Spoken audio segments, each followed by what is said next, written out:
right. Have your attention, please. Call this Town Shrine Board of Commissioners regular meeting for 19 August 2025 to order. First, we'll have the invitation. I would ask that you please bow your heads for a moment of silence.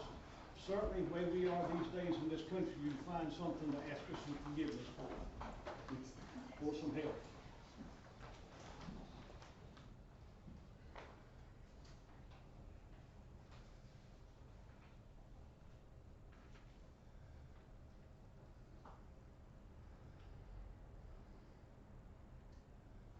Thank you. Mr. Mayor Pro Tem. Please stand for the pledge of allegiance. I pledge allegiance to the flag of the United States of America and to the republic for which it stands, one nation, under God, indivisible, with liberty and justice for all.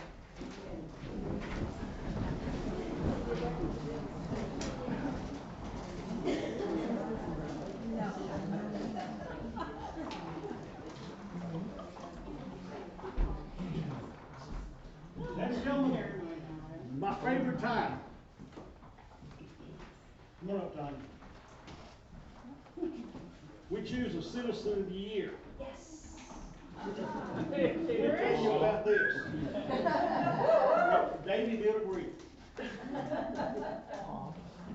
Y'all do remember we had a little wind, a little rain and stuff last year? And the first morning I run out and I said, I'm hungry. So I go, and she goes, I don't have anything to cook with. Wait just a minute. I've got a little eye, and she had a gas stove or something. She hooked it up, fixed me breakfast. So I went to Holland Field, and my eyes got about this big, and I came back. All the electricity was off. Everything else was off. I stopped at Triangle Stop and bought some biscuits for the fire department. And I went in, and she goes, we're going to lose all this. Let me help you load some and carry it to the fire department. I thought a handful, right? We made 3 loads each, put in my truck to bring it down here. And then for the next X days, they cooked and gave away food. They opened their Wi-Fi. They welcomed people. They went home and got their little trailer and brought us a shower. And I don't know how you can do any better than that, folks. They gave with heart and they gave with love. And I'm so proud of you for being in my town. And she'll tell you that the first person she met in this town was the mayor who stopped and stuck his nose in their business.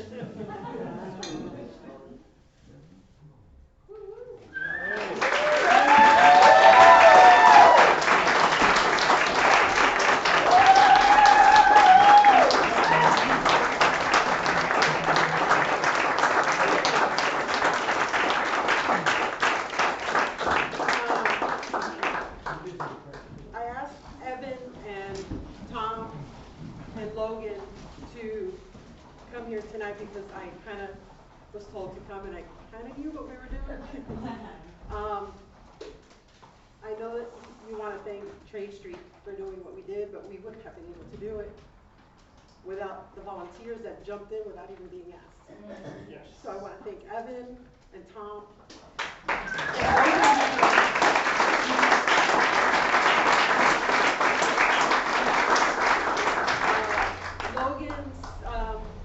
He's actually the one that provided the Wi-Fi without even being asked. He came over to Davey his day off of Starlink. Never even heard of the Starlink. And that's actually how we got our communications up and running. So he's not here, but I wanted to thank him. And Tom for running back and forth to our shop even in the middle of the night to continue putting propane to our generator. And then Evan and his mom who cooked from the second we opened up our grills till for 8-9 hours straight, they cooked, and without even being asked. So, as much as I love this, I couldn't have done it without them. We know who the lead was.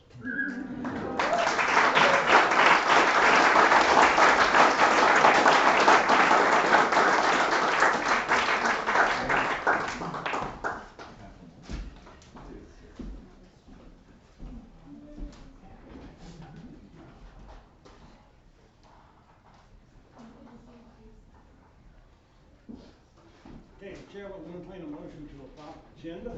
Any additions, deletions, or corrections?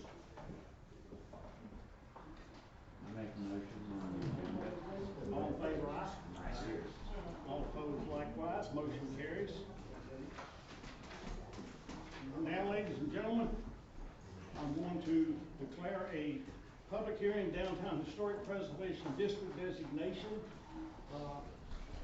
Tim will start with you, but before that, I want to know, obviously, there's a large crowd here, some of you will be here, so how many of you wish to speak? Please raise your hand if you wish to speak. If it's not many of you, that's fine, you can have about 3 minutes each. If it's gonna be a whole bunch of people and watch it a long time, we'll restrict that. But if it's only gonna be 3 or 4 of you, that's fine, we won't have to set anything up, so let's start with you. Okay, what you have before you is an application and an ordinance to adopt a historic well, let me start. The Tryon Historic Preservation Commission is requesting a local designation overlay to a section of the downtown central business district to match the National Registry, attached to the documentation. So it went through the process. The North Carolina Department of Natural and Cultural Resources approved the report with some suggestions that we should put in.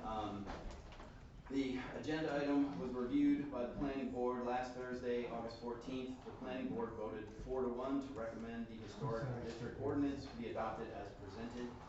And I do have Ellen Reichenbach, the chairperson of the Historical Preservation Committee. She's here to field any questions anybody might have for council. So that's what I got. And there are copies of the ordinance around the chairs for everybody to look at.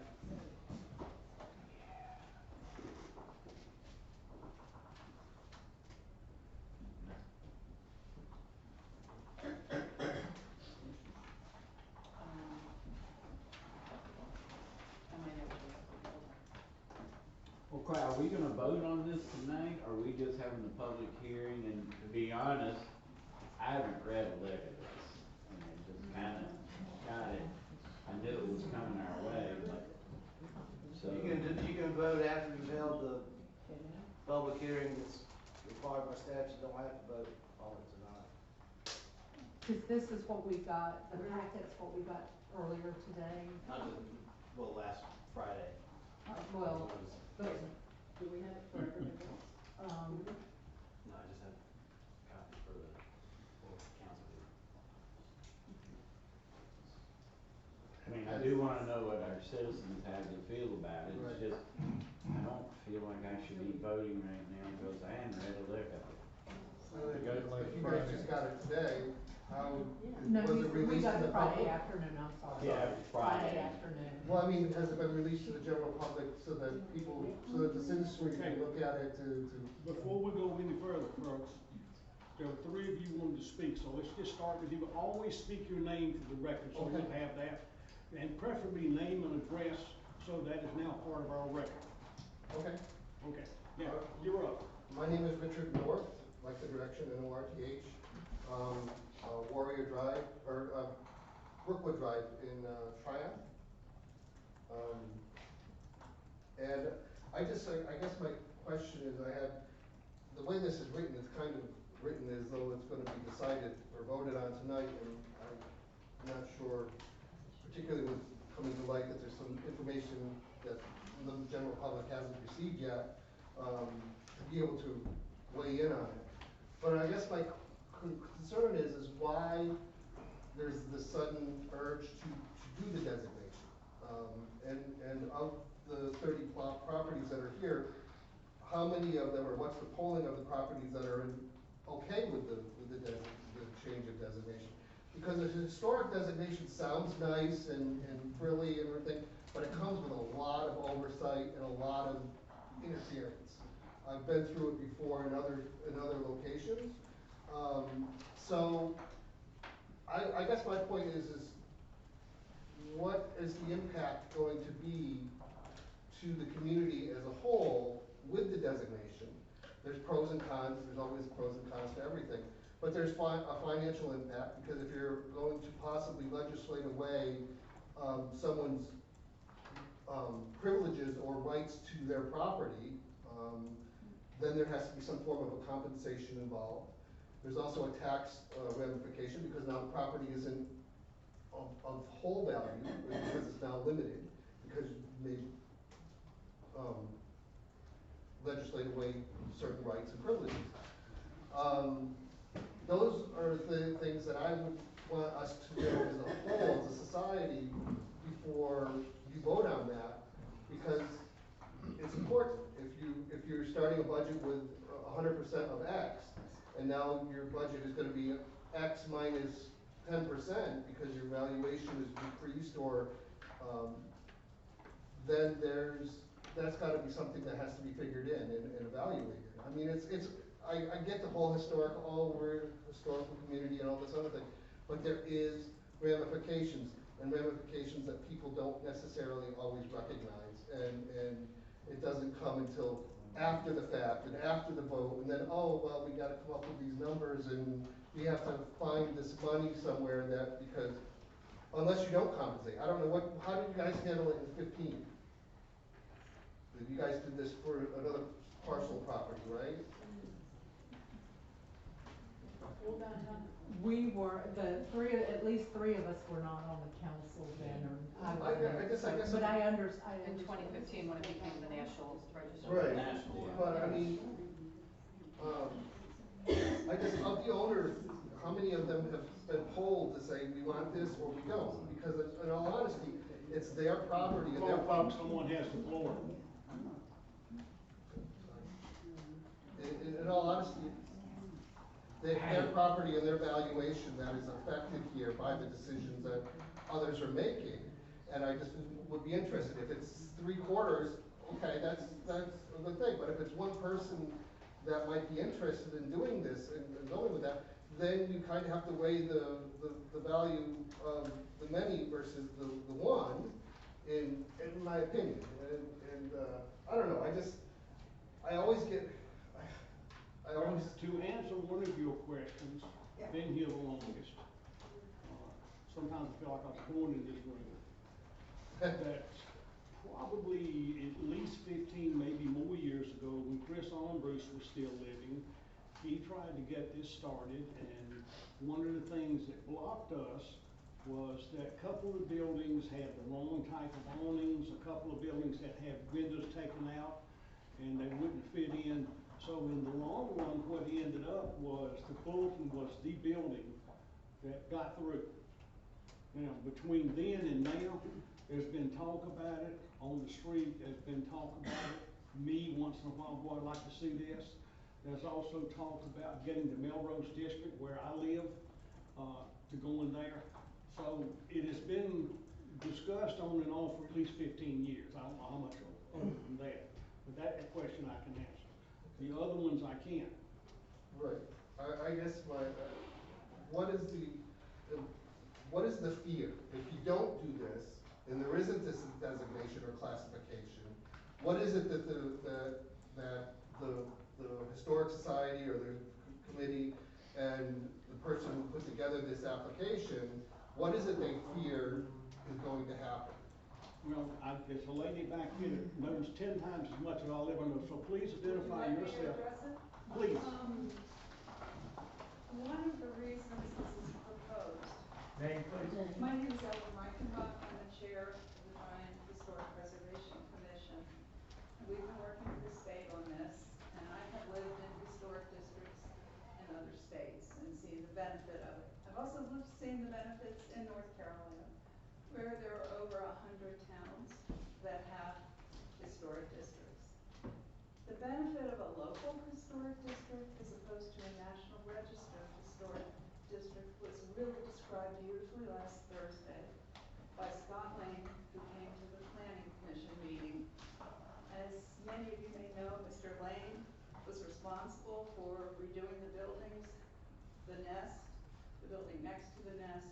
It pushed everything over up a notch so that the whole downtown historic district qualified for the National Register designation.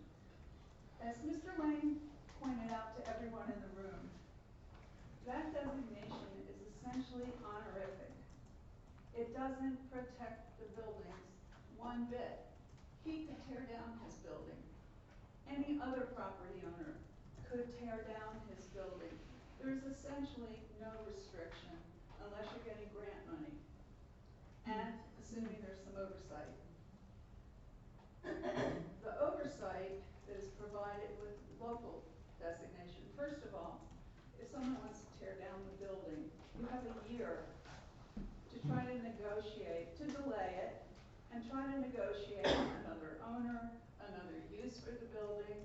You can bring in nonprofits like Preservation North Carolina to see if they have a buyer for the building. So it gives you some alternatives to loss of a building, and Tryon has lost many. The other thing is the change Where? to the, Where did it throughout, lost? throughout Tryon, well, the On downtown. downtown, yes. Downtown, I don't know, I haven't lived here that long. Okay. But certainly throughout Tryon, there So there has has been been, loss. okay. He needs to keep the store and not the actual. The other Well, benefit that Mr. Lane pointed out, and I would agree with, is that it prevents changes to the facade that are not consistent with the special character of the building, or in some cases, that's not the test, has to be consistent with the character of the district. So you're looking, under the designation by the National Trust, you have all the buildings, some are considered contributing to the historic district, some are considered non-contributing. The contributing buildings are subject to the test of the special character of that building if there's a change. Doesn't mean there can't be a change. It just means there has to be an application, review, and then approval. If it's a minor change, mainly upkeep, nothing dramatically changing the building, that can be a staff approval, it's very quick.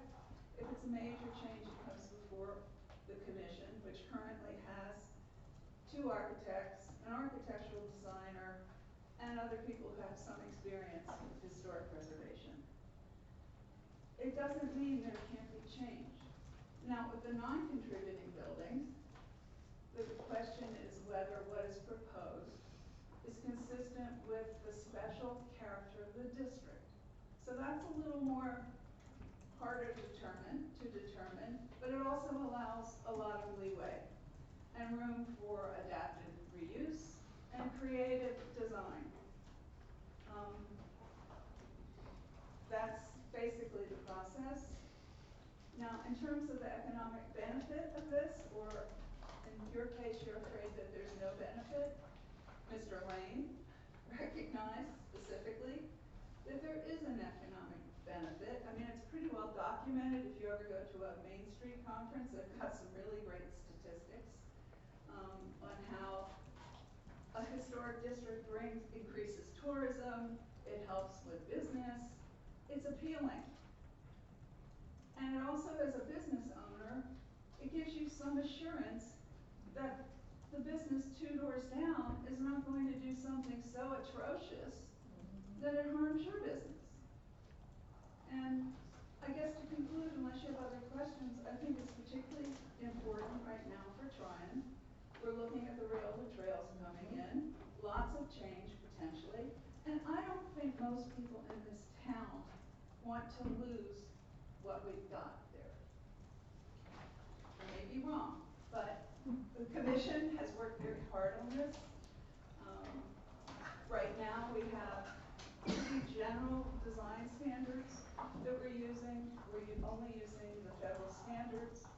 We reserve at the end of the design standards that we might develop more specific standards, but only, now this is in writing, only with the participation of the property owners. We have no intention of imposing our standards on property owners without their input and agreement. So. Okay, so, and I thank you, and I appreciate all the work that the committee has done, and certainly, I'm not here to diminish that in any way. But I guess my point would be, if this does pass, are you all willing to put in writing everything you just said about what you're not seeking to do? Because everything I heard, we're gonna have this person evaluate this and this person evaluate that. So you've gone from a person potentially owning their property to now being affected, and yes, there's a city control, there's building permits and stuff like that, but now you're bringing in personalities, and so you go from, you know, one, maybe two people about making a decision about their property to now it's full of bureaucracy and well, maybe I want this, or maybe I don't agree with that, and so if you guys are willing to put concrete and by the law, that you know, that you would not infringe on somebody, if you're not willing to, you're not wishing to infringe, and that you will not infringe on someone's right to change their decor or whatever. I mean, because the variables you defined, you said we're going by the national standards, okay? But, and then you said a few seconds later, but we're. Okay, ladies and gentlemen, this is where I didn't want to go. Right. Don't make me Yeah. restrict the amount of time that you can talk. I get the idea, you're not for it. No, I'm not for or against, but I'm just saying people are not, I mean, I don't think the information is there.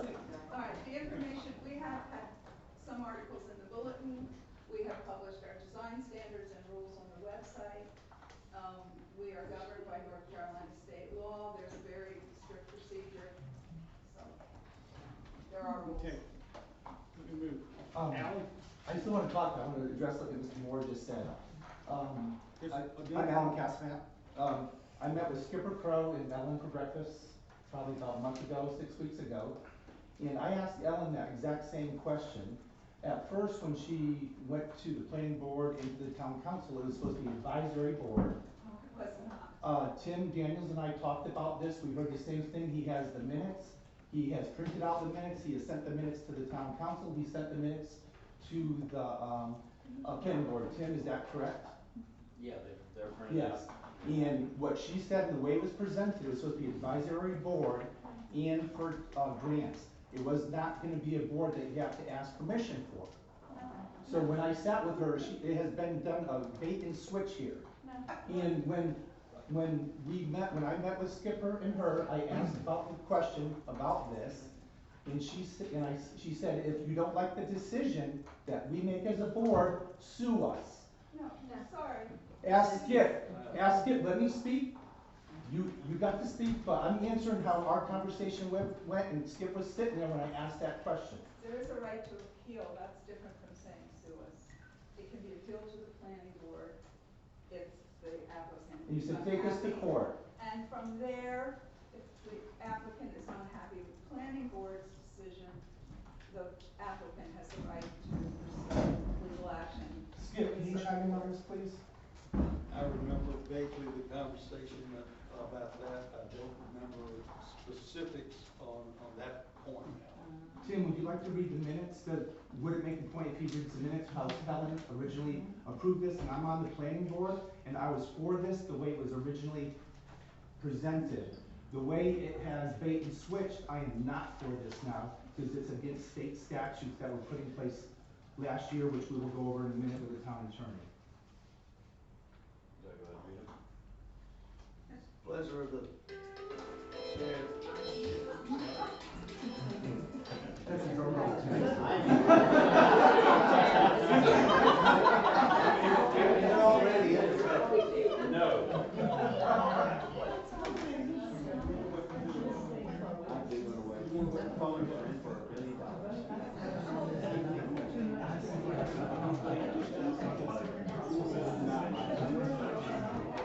All right.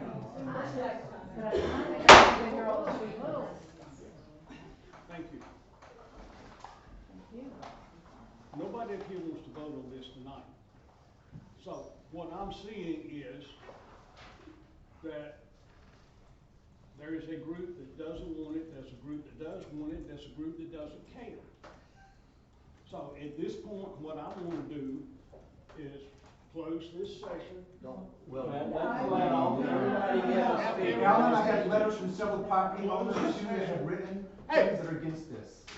Close this session after everybody's Continue finished. it, you And can then recess the continue it public hearing until whatever day you want. the next meeting. Okay. Okay. Now, back to you. Okay, I own 25 and 27 South Trade Street. It's a contributor building. It's in this, what will become in this district. I'm totally against this happening. I was on the State Preservation Society for 2 years at the state level. I believe in preservation. My son is on that board right now. My beach house was 1840. The house I remodeled in Wilmington was 1829. My house here is 1924. I love historic preservation. This is an existential threat to what's happening in town. To get 5 people agree on anything, trying to get husband and wife to agree on the carpet or the flooring for their house. In the way that the town in the past, with their sewer system, with overhead lines, with the crumbling sidewalks, crumbling roads. I mean, they don't pick up the garbage on Sunday. If you want to be concerned what's happening downtown, pick up the garbage on Sunday. I mean, that would help our downtown district than anything. But I have several other people We're that discussing this. Yes. Who else have? But I have several people that I would like to give this to the town attorney to read each one of these into record, please. Okay. I'm not reading them, they're in the Or Jim record can? already. No, these are not. I still, let me see it. Or Tim Daniels can. These are different property owners here that are against this in that district. Stephen. They've signed it. My name is Stephen Seiler. I'm actually on the planning board as well. And we just voted for a 4-1 to advance this initiative to the council. Very simple. My personal background, I also own several properties in Tryon. And I also come from the most historic city in the U.S., Charleston, South Carolina. The concern, and I do appreciate your concern, but I don't think you will find a historic district in the nation that has adopted these standards that has lost value of its properties. Charleston has seen a square footage value of approximately $70 a square foot go to $700 a square foot. That is an increase in value, and there's no more land in Charleston. There's no more land in Wilmington. There's no more land in Washington, D.C. This is something that we've done to maintain the character. From what was explained to me and my experience working with the Charleston Historic Preservation, this is not anything more than saying, guys, maintain the character. Protect what you have, because it's not coming back. It's not. And as a planning board member, that's why I voted for it, as well as 3 of my other colleagues on the board. Thank you for your time. I would like to read these in, please, to the people. Dean? Hey guys, I'm Dean Frederick, 31 First Street. Most everybody knows. I'm also on the Historic Preservation Commission with Ellen. We've been through this. We've been working on this for months, and we've given ample opportunity for people for the public to view the rules. But the whole point of us existing, we were formed by the town as a commission, and there's a big difference between a commission and an advisory board. We were formed to be a commission, and the only way that we can be a commission is to have some set of guidelines that actually has some teeth. Otherwise, we have no reason to exist. And the reason we exist is not only to protect the character of downtown and protect people's investments and to protect the beauty of our town, but also to make us eligible to be a certified local government, which is the whole original reason that we were even formed. And you're not going to get CLG status, which also, of course, gives you lots of access to grants and funds that we desperately need in this town. You're not going to get that designation by just being an advisory board. You have to be a commission that actually is a quasi-governmental, and which means you've got to have some power, which it's not regulatory power necessarily, but it is at least the quasi-judicial power to be able to set guidelines for the historic properties, not just in downtown, but anywhere else that's historic. We just starting small, just with the 3 or 4 blocks that make up downtown Tryon, for which there are a lot of people in this room that have a vested interest in those properties, and I love them all. But the point is, we're not an advisory board. We were not created to be an advisory board. We were created to be a commission. And the only way to be a commission is to have some reason for being. Otherwise, we might as well just quit. We might as well just go home. That's all. Yes, ma'am. Lisa Sabo on 2nd Street. What grants would you get and what would they be for?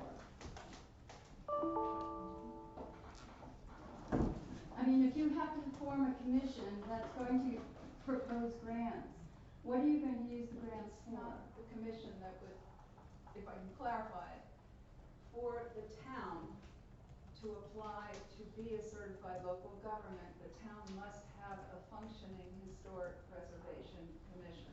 So the town needs you to function, is that what you're Yes, saying? if they want to be a certified local government and apply for certain grants that would help preserve the town. But I thought Jim Fatlin is the one who proposes grants for like fixing the sewer, the dam, and things like that. So your This grants could would be help- applied to It what? wouldn't be our grants, it would be the town's grants, but it would be in somewhat of a different area of the town's. So what responsibility. specifically would they be applied to, It like could be planting? grants for helping people repair their houses who couldn't repair them, for restoring properties in the town, perhaps for landscaping, for maintenance. Okay, so you're saying too that our houses are now going to possibly be in this, No, where we this won't would- be able to, we'll have to have a color No, she through. didn't say anything things about like houses. that. The commission has no intent of regulating color. We have gone through all this. We had more specific guidelines. We have pulled back. Well, where We is won't that do it specific unless- information, because it's not on that It's piece, in- that's the ordinance. It's on the website in our design standards and our rules. It's also in the North Carolina statute and the Tryon ordinances. So I do feel that there was an ordinance that was just proposed to try to cosmetically fix things like, someone had to have a specific color umbrella or a specific color bench, Those are that town. the flower boxes had to be a certain way and Those are all of town. that. And that took a very long time to propose and be completed, and it also was very hard to enforce. It has So nothing to that's do with something the that I Historic think. Preservation Commission. That was a different group I in town. understand that, but I'm just saying is that that is something that has been put in place and was very difficult to enforce. There were sandbags holding up umbrellas in front of Buck's Pizza for the longest time. It took a really long time for that to be remedied, for the cosmetic of the town. And I just don't see why proposing regulations and applications for people who are really trying to improve the town is beneficial. I know on the piece of paper that was on our chairs, it said something about for the public interest. I personally don't see that. I don't see where it's in the public interest. Folks, there is going to be disagreement, okay? There's disagreement in every state, every time this is ever done.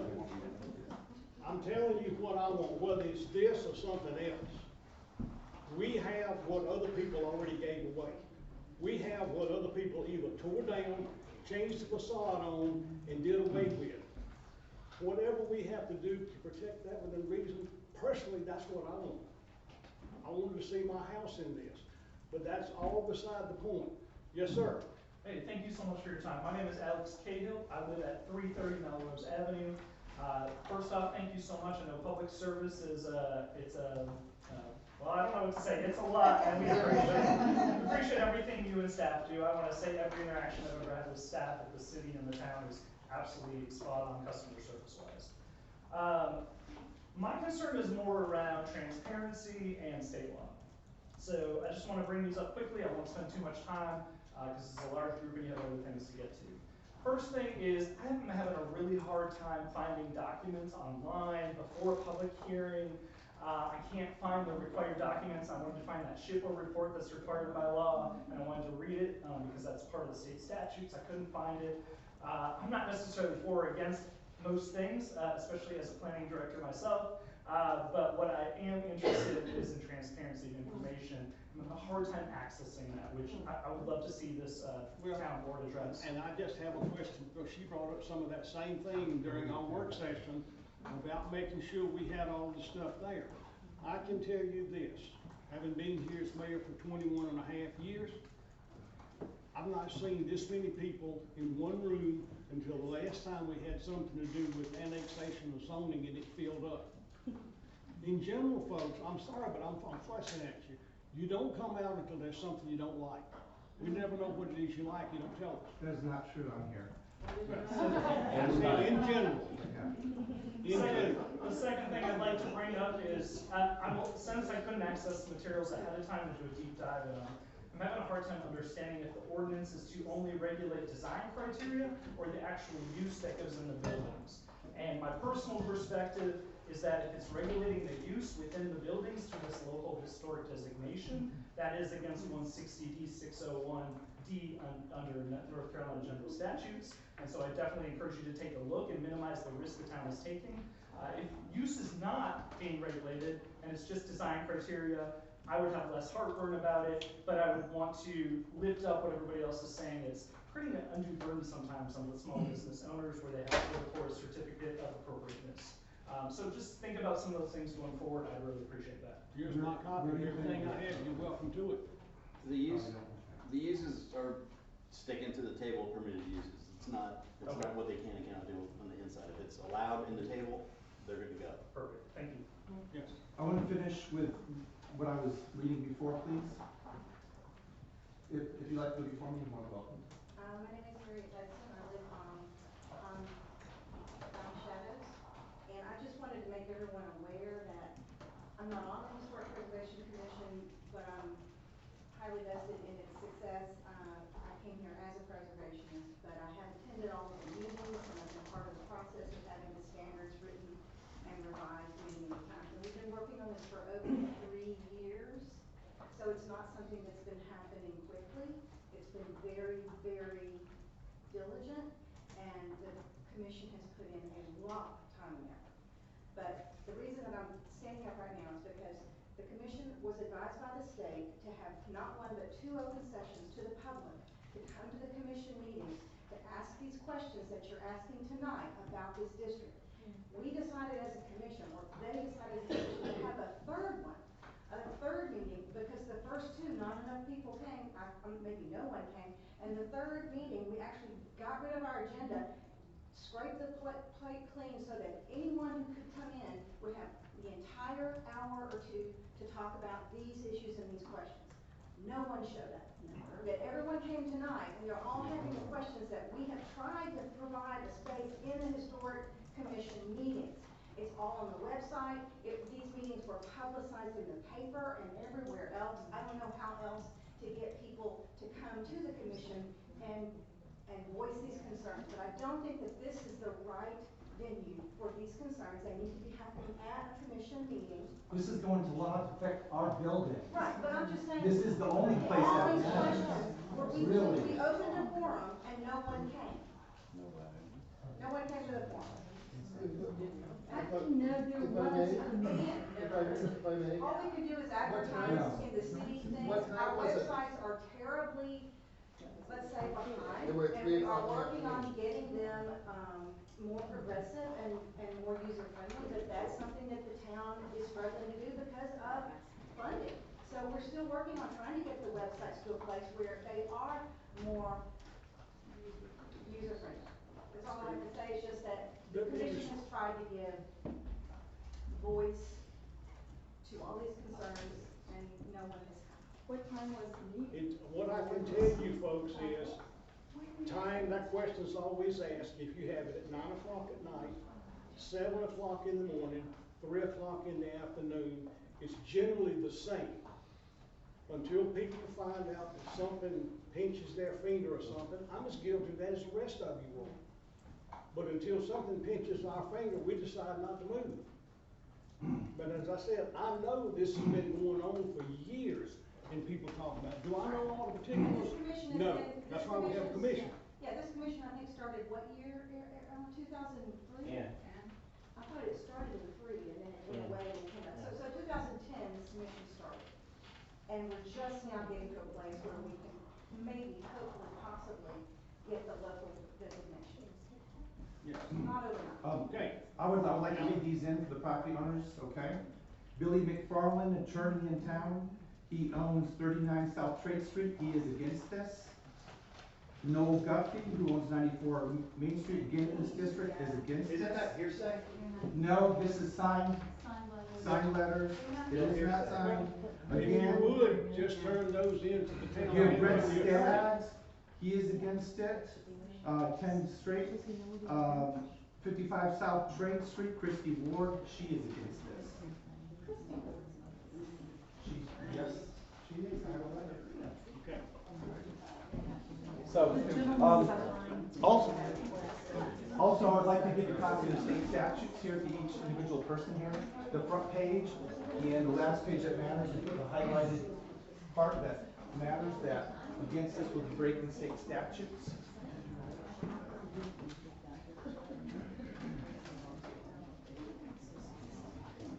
Also, I talked to the head of the Home Builders Association here today. There's 16,000 people in North Carolina Home Builders Association. They're the ones that put the state statute through last year. This is state statutes that we have to adhere to. Here, Tim already has this. So this is the front page and this is the last page.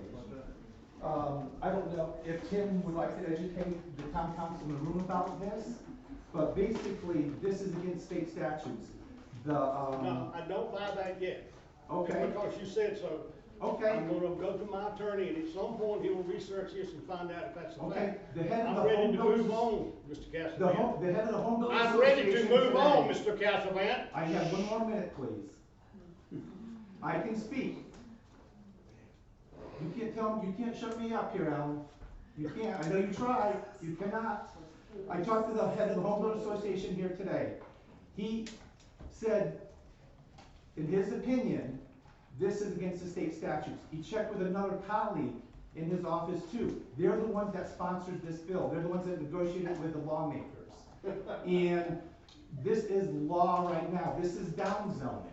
And right now in down zoning, it says that anyone in the district, it says no impediment to zoning regulations or zoning map that down zones property shall be. Will you research this, please? I already have, and I disagree with it, but it is reasonable arguments on both sides, but I don't believe it constitutes down zoning because it's not about zoning. Okay. It's about design. All right. But it's about restrictions. William, if a lawsuit should be brought by the Home Builders Association or somebody else, do you feel comfortable in winning the lawsuit, William? All right. William. I'm just not going to debate No, this man right here with the hand that asked to speak earlier. Oh, I'll get back to you, Steve. My name's Kent Green, and I wanted to ask a question about the commission.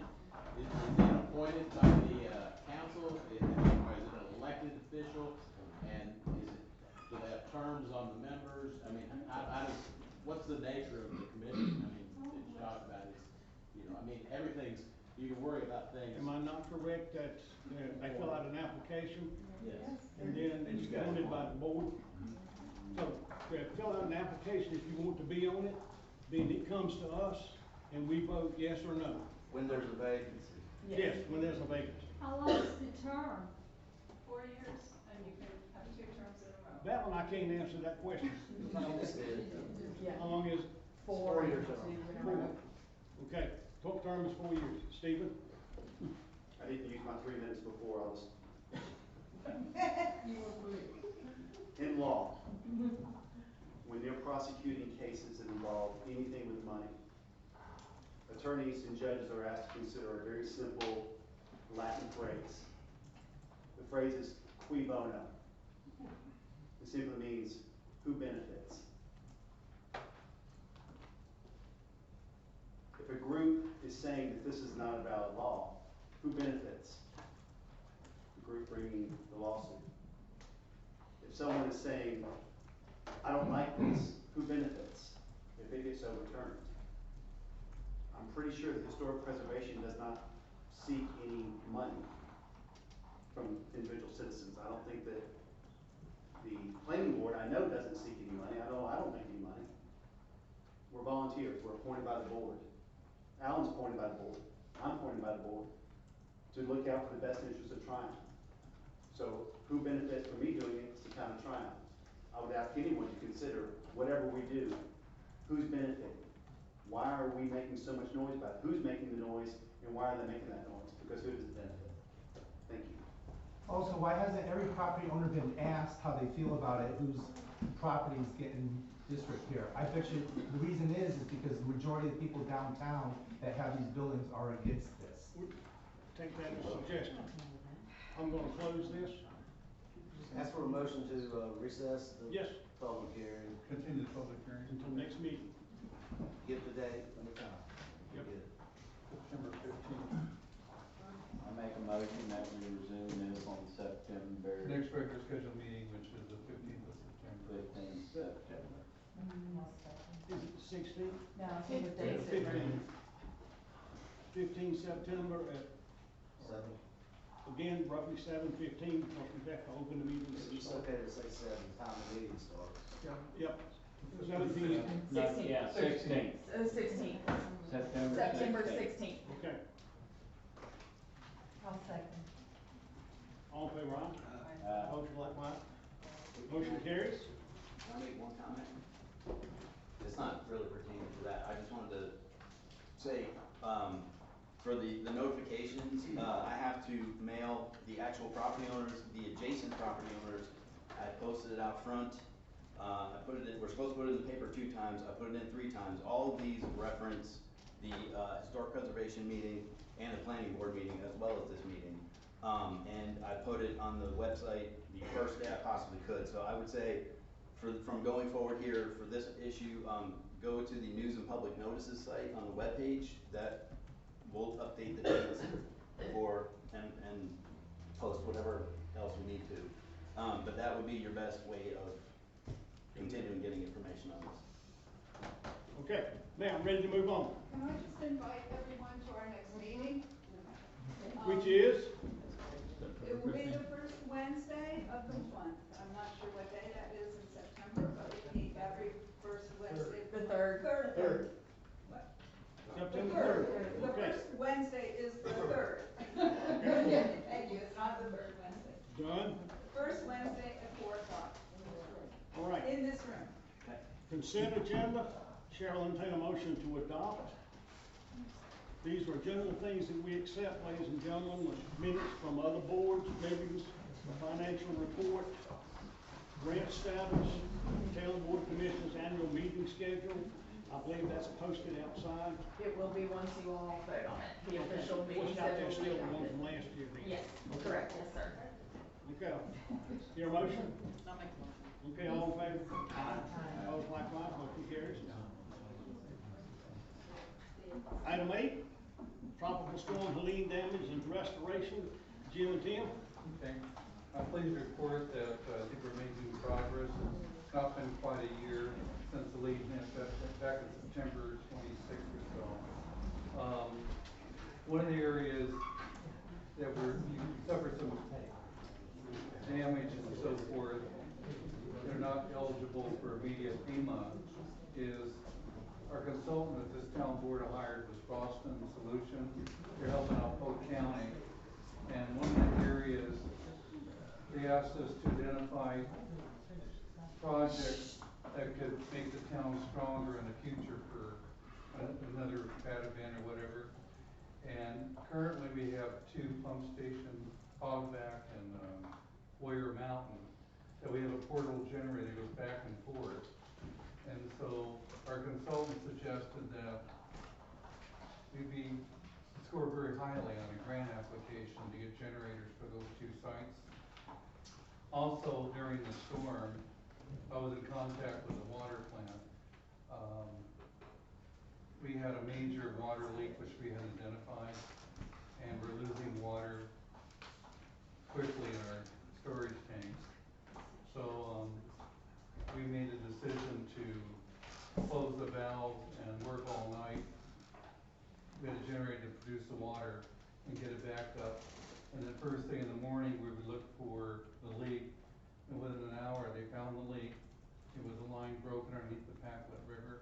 We have done a makeshift to get water to the residences of Packlet Valley. But I thought we lost water in the town. Well, we had enough water in the systems. And really nobody knows any water loss, except for the Packlet Valley, which they were really hard.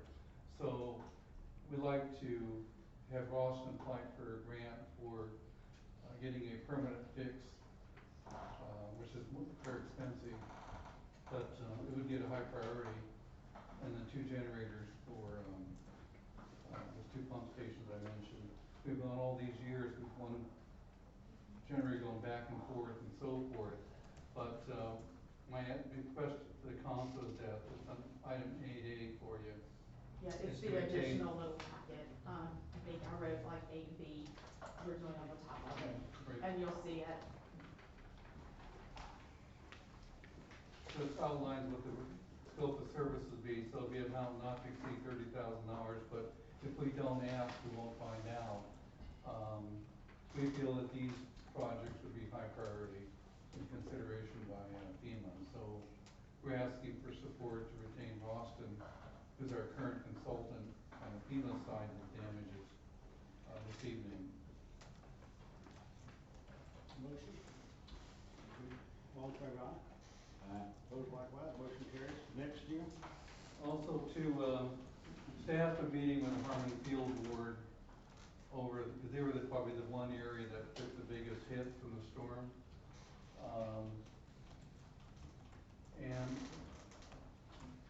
the project, the way it's been transitioning and so forth, is we lost the boardwalk.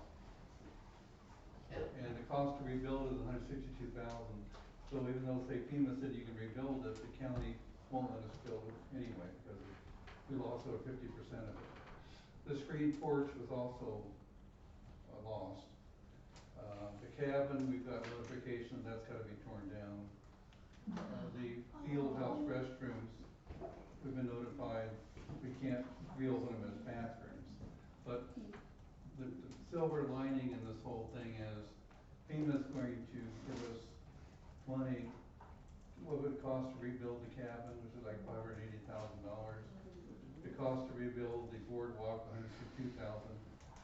Anyway, the Harmon Field Board have their recommendation to this town board is that all the money that comes from FEMA be transferred over to the Harmon Field School building that's been closed since we got the grant in 2007, and move expeditiously to make that a 10,000 square foot community center for the community. And we take all the money for that, have a full catering kitchen in there and so forth. So they have an item on the agenda recommending that, this board do a request for qualifications to interview architects to get that project moving as soon as possible. We do have roughly $30,000 that we have reserved in the Harmon Field fund balance, which was an insurance settlement for some vandalism years ago. We can use that money to get the project going, get a schematic put together, get a model put together. And so when we do hear approval, it's gonna take like 6 to 7 months to get approval from FEMA to give us that cash for that building. So we'd like to, I think the request from Harmon Field Board is long overdue. I'm pleased that they're focused on that because, we did get a grant to acquire that building back in '07 from the school district. And it included the school building, the open air gym, the field house, and all that property. So this would be an opportunity to get it started now, get some work done in advance of getting the funding from FEMA. So we'd like to get the approval to start the interviews, come back to the council with a recommendation. Chair will entertain a motion to authorize RFQs for Harmon Field Community Center. All in favor, aye? Aye. Opposed likewise, motion carries. Next. Also too, the state treasurer, as you know, came out with a program to try to help the local communities and the counties out in western North Carolina. The problem was, they come up with $98 million roughly, and they had contacted Tryon, that we're eligible for 1.6 million or whatever. That was the good news. The bad news, they prorated. So we've gotten 2 loans so far, one for 106 and One was for like 106 and the other was 150 something. 157. Yeah.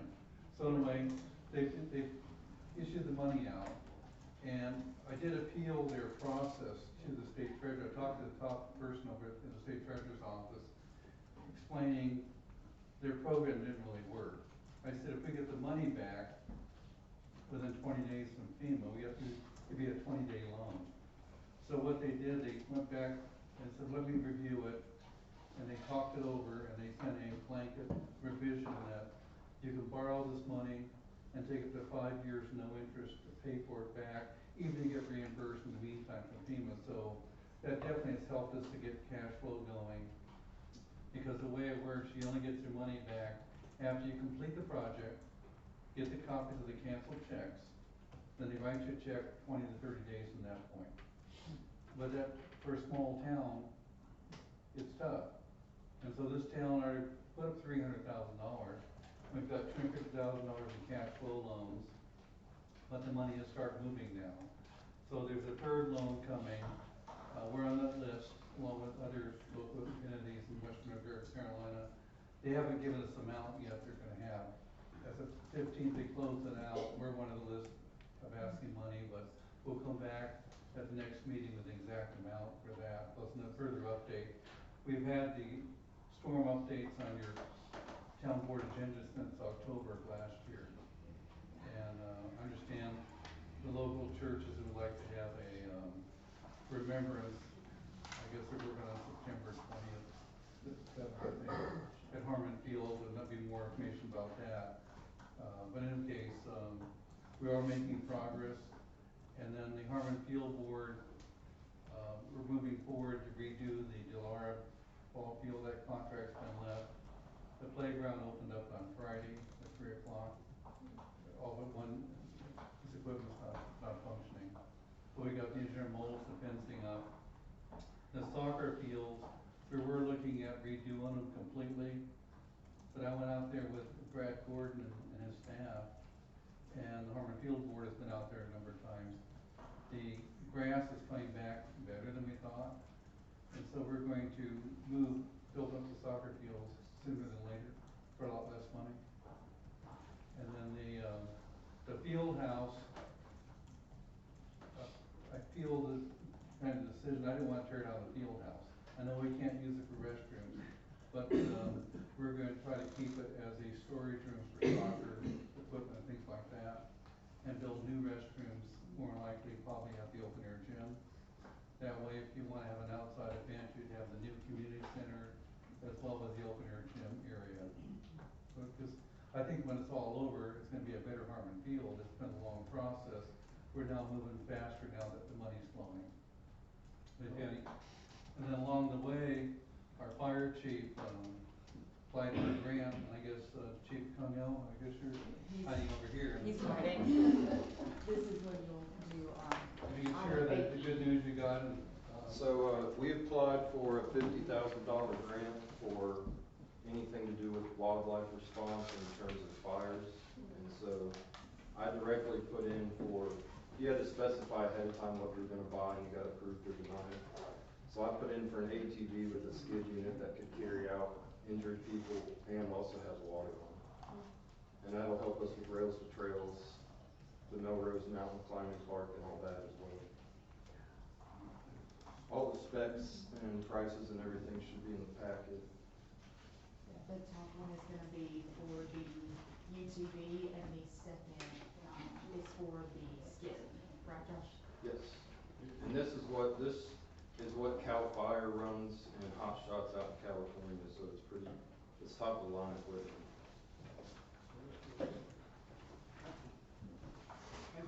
Thank you. Good job. Just a quick question, did we just get one bid or one quote for this? So the skid is kind of a one-off. I couldn't really get more than one. We did look at getting a second UTV, but they didn't have the one colored red, so it would have been a special order and cost more to special order the one. So the one in Spartanburg they have on site, and they agreed to hold it for us until a decision was made. And the one in Hendersonville would have had to special order it.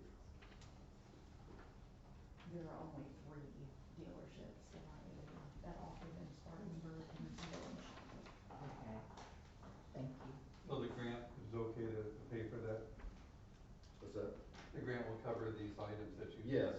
they was specifically approved if we buy those items. Cause that's what I put on the application, along with some wildlife gear and helmets and stuff to try to get new packs and wildlife pants. Jim, we need a vote on D and E. D and AD.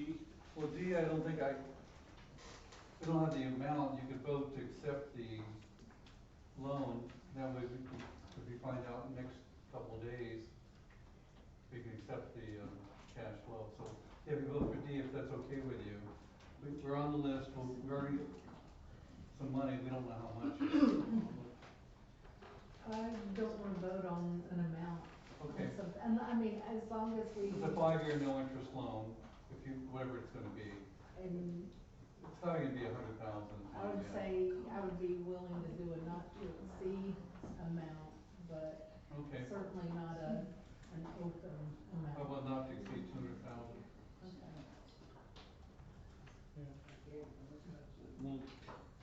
Okay. Is that okay with you? You wanna put 100,000, not to exceed? No, I. It's 200. It's basically, it's a no interest loan for 5 years. We're getting close to getting things done now. We're on the home stretch. I would say not, I would be okay with not to exceed 200 for 5 years. The mayor signed the document. That's nice. No more than 200. All in favor, aye? Likewise, motion carries.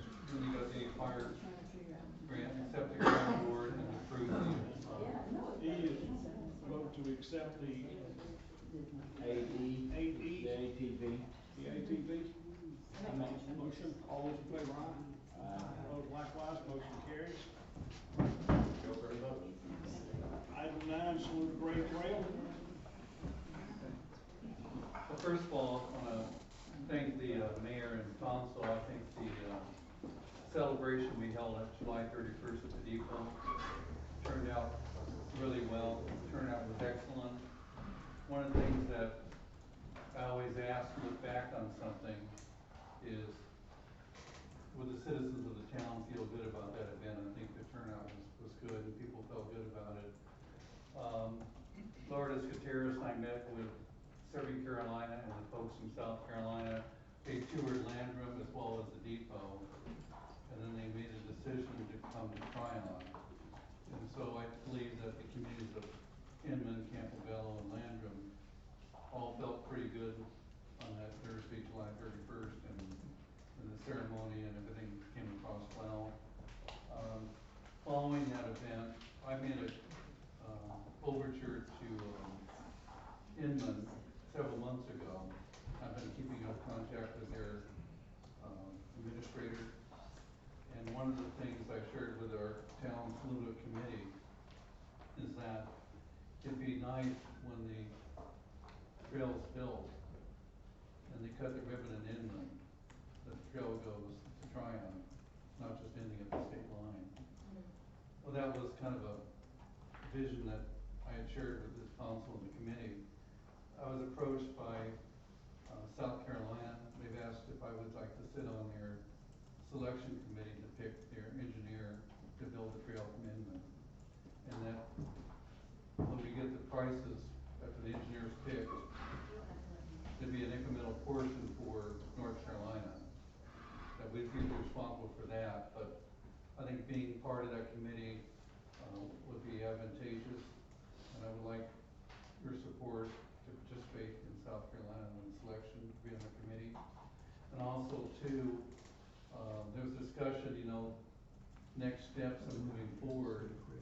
The Saluda Grade committee with Southern Carolina approached the town and the city of Saluda that I'd like to see 2 members from our town as well as 2 members from the city of Saluda.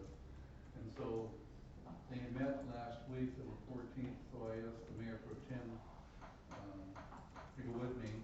He met, I guess, Karen Rowe and so forth. So we had a good discussion.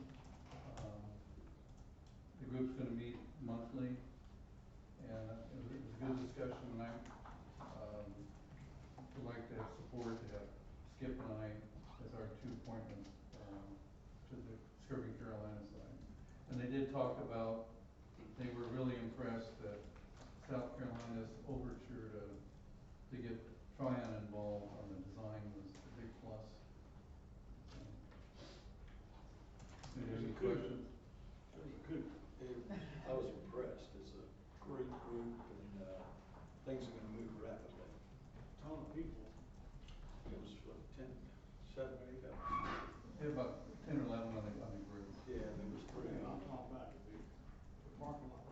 Oh, that was group, that turnout was excellent. I mean, it was a threat of rain but kudos to our staff. I mean, get the deck rebuilt in advance of that July 31st celebration. I think Tryon showed well, and our police chief and police officer, Keandre Thomas, they were mentioning that several people were leaving the depot. We're not going back to the cars, they're making a left and going down to downtown for dinner. And I saw a lot of them walking up and down the street and so forth, so it was a good day for Tryon, sort of a early peak, for what it's gonna look like when the trail comes in.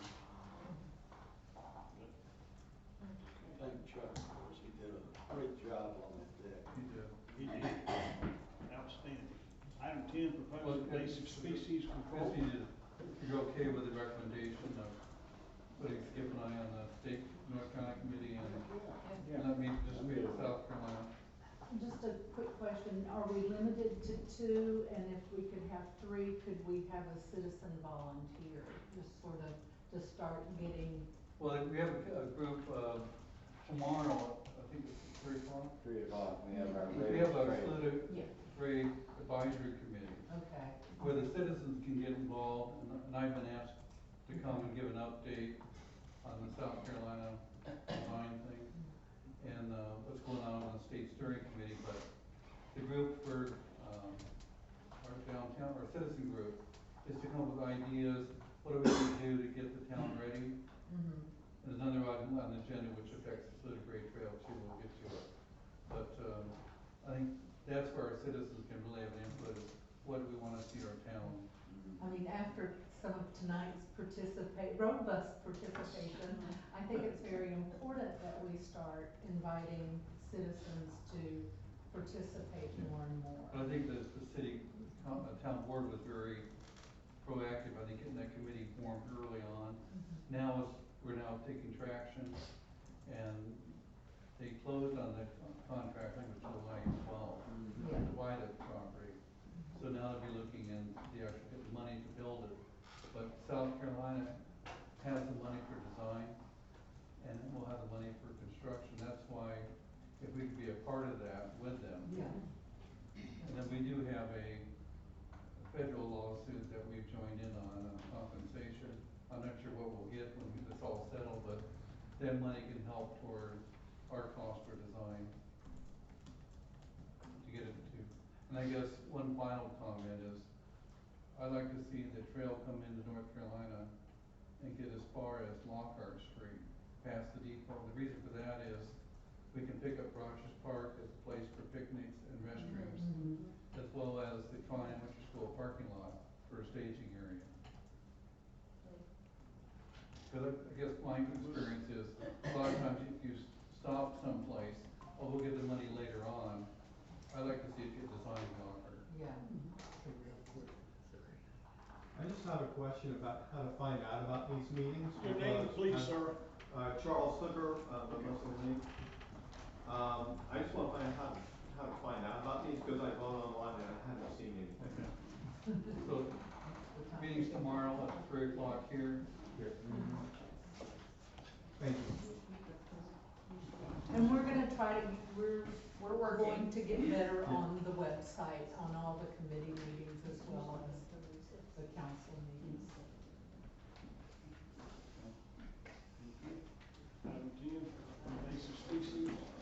Yeah, we, briefly, we had a citizens meeting, back in July, where we invited, people like the Kudzu Warriors, Jim the Town came, And we talked about, I hope everybody would agree, we have a invasive problem, primarily kudzu, in this town, on our right of ways and on private property. We have talked to the folks up in Flat Rock. They've had a program for about 8 years now, where the town actually they put up $7,000, and then aims specifically for clearing right of ways and private property also. So we've got some figuring to do. Jim said he could find probably 10,000 to get started with. I've got 2 contractors that are gonna give us quotes, and then Bill has recommended, I think we have a truck, spray truck somewhere. So we'll work out all the costs, but personally, we got this place is run over with bamboo, kudzu, tree of heaven, moringa, is that the, and I think we need to get a handle on it. But I guess, if the citizen group that you have with, you're gonna put together kind of the process. Yes. Grant application, when you get that all fine tuned, you'll come back to the council for adoption. They just wanna get support, and, a lot of times in life, if you don't write it down, nothing happens, so. This is one of those things where we've talked about it, and the Village of Flat Rock has a program that you can probably pattern out after how they work. Because the problem in the past is the County Appearance Commission can give money for grants. And the Parks Committee's done a great job, Greg Minor, getting matching money from us to attack public properties. Flat Rock goes one step further and goes after kudzu on private properties, because kudzu doesn't seem to care where it wants to go.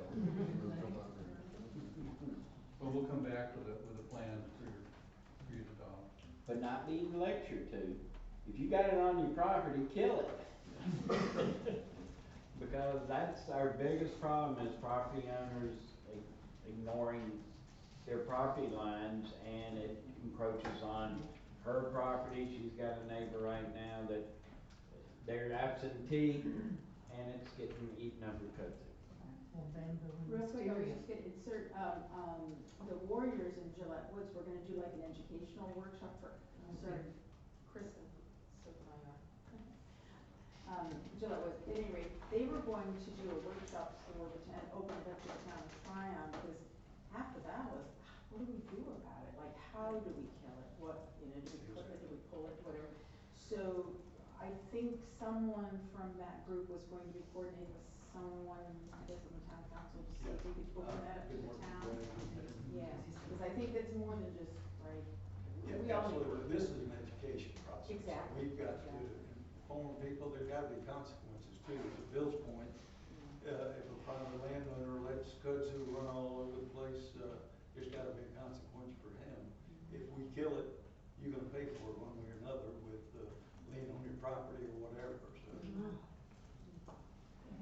But are we gonna limit it just to kudzu, because No, there's it's wisteria, yeah, there's no, bamboo, and mine, yeah, I've got. List out the invasives. Greg? Yes, Greg Minor. I'm just wondering, does the town have an ordinance regarding invasive plants, or should they have an ordinance regarding invasive plants?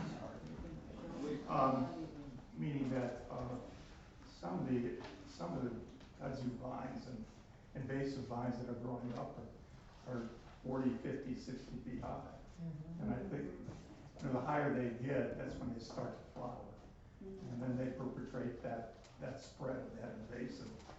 So if you kept it at a lower ground level, 2 or 3 feet up and stuff, you're gonna minimize the amount of transfer of the seeding and stuff. So I was just wondering if that shouldn't be part of the ordinance about town or property upkeep. Because you guys have property upkeep regarding level of grass and whether you got a bunch of junk in there and stuff.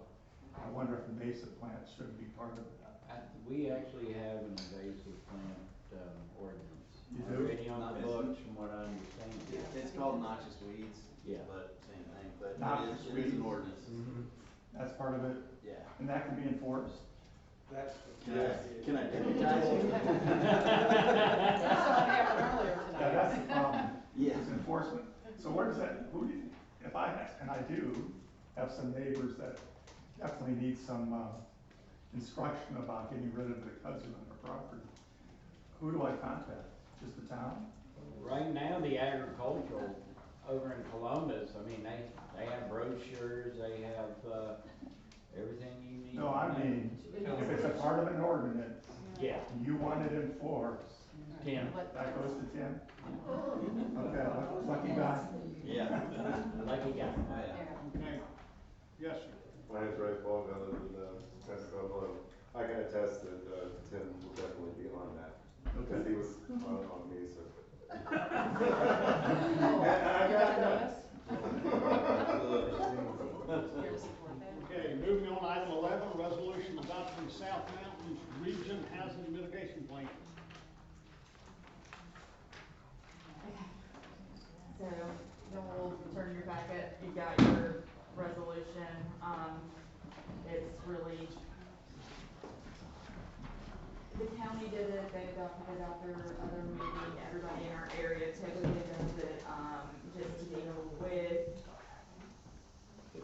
a hazard mitigation plan, we've done it before, issued by FEMA and emergency management, so the recommendation is just to sign the resolution in support of the hazard mitigation plan. It deals with, hail, wind, all of those things. Chairman, entertain a motion to adopt. All in favor, aye? Opposed, likewise, motion carries.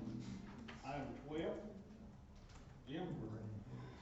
I'll refer to our county manager, she's the one that got the, memo sent to her by our auditors.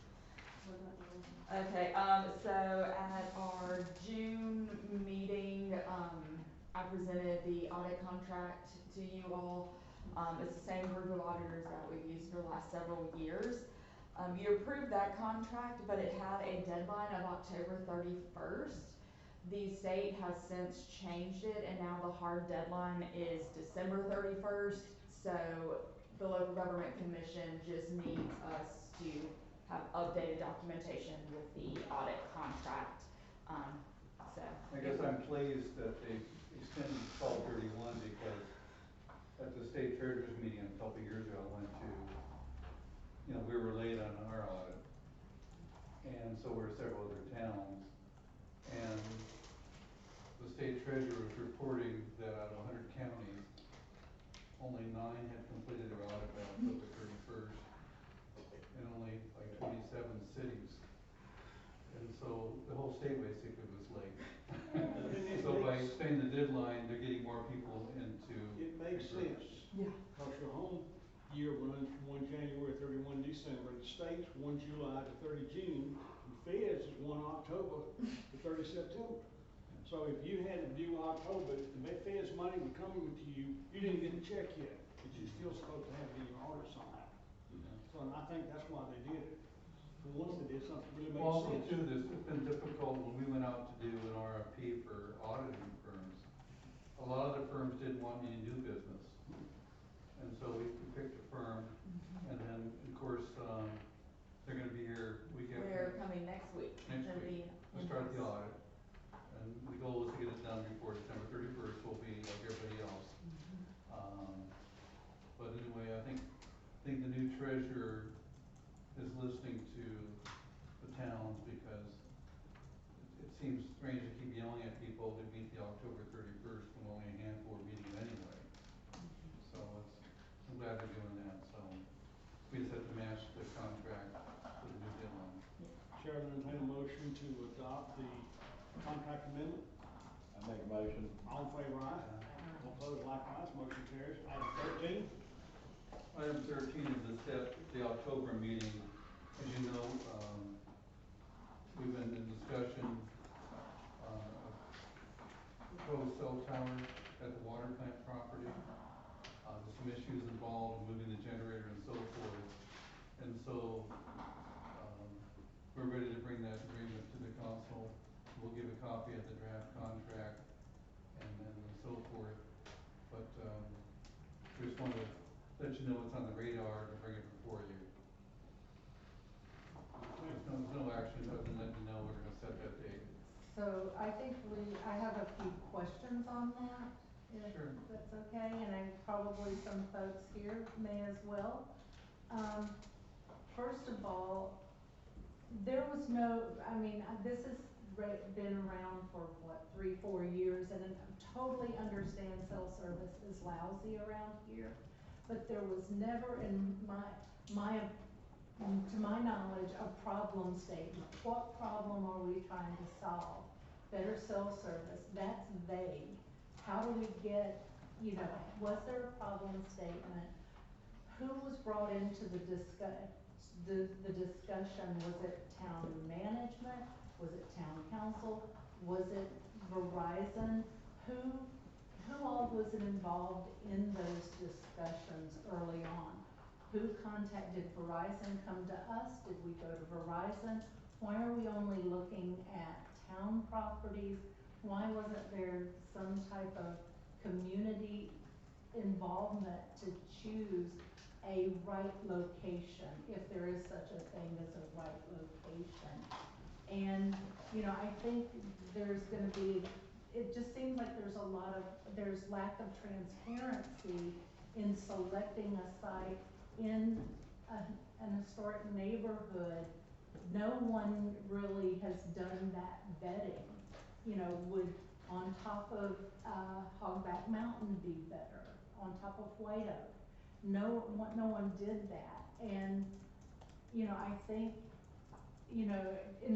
for transparency, we need to involve the citizens.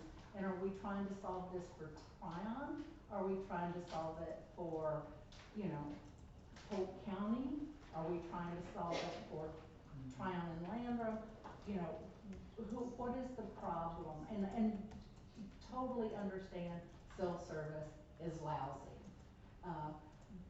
And since this first came up, could we bury technology's changed.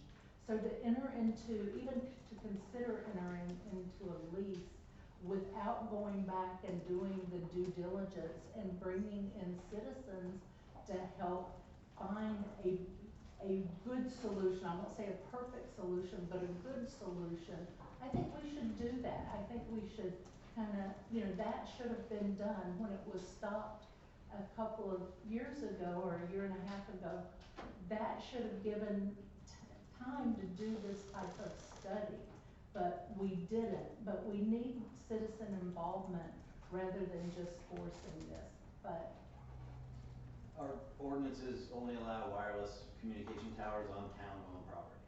So that's, if we found a nice site on top of Hogback Mountain, if we don't own it, per our ordinances, we cannot put it there. So that's to answer that portion of your question. so could we work with is that site owned by Polk County? The Hogback Mountain? No, that's a private contractor that owns WSPA Tower and all that. Okay. Are there and other? White Oak is all private, almost all that's private. So that might also run into, say, a co-location situation. But you say might, but what?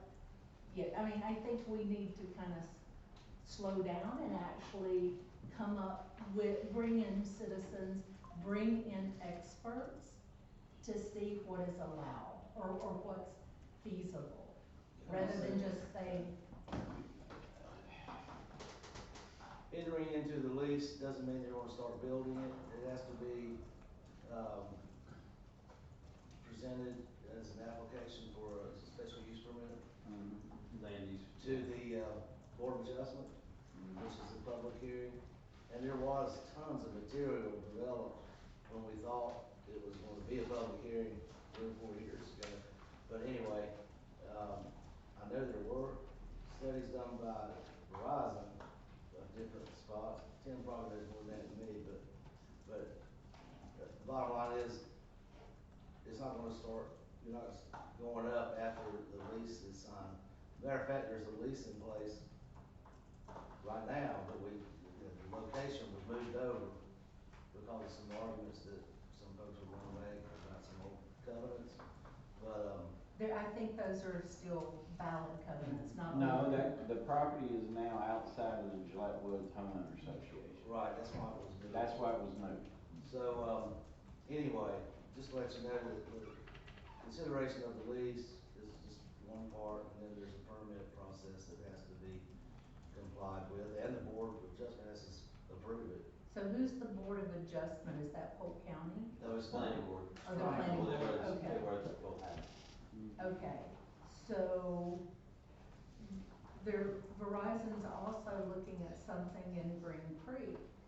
Would that mitigate the need? No, that doesn't have anything to do with it. Are you sure? Yeah, well, while we have no cell services, we have 3 big hills around this town. And there's no cell getting virtually through.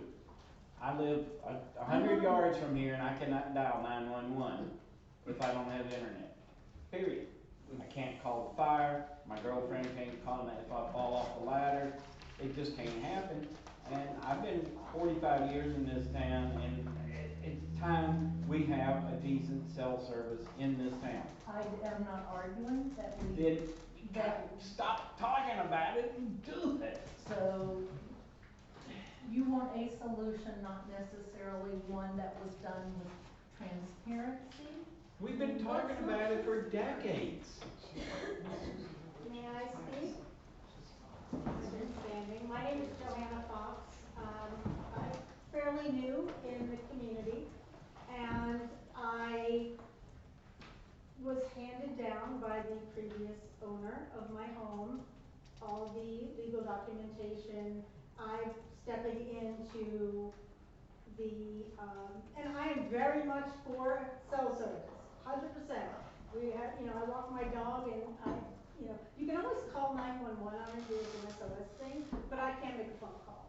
But there has been what happened 4 years ago is not relevant today as far as I have not gotten any notification from the town that this is being proposed. And by law, that needs to happen. And there's other homeowners in the area surrounding the water plant and none of us have gotten any notification. The only reason I found out about this was I was walking my dog and I heard it from a neighbor. And then the ball started rolling and I found, I had to ask, I couldn't find it on the website, I'll chime in with everybody else. But I was able to get documentation. We reached out to the attorney that was hired 4 years ago.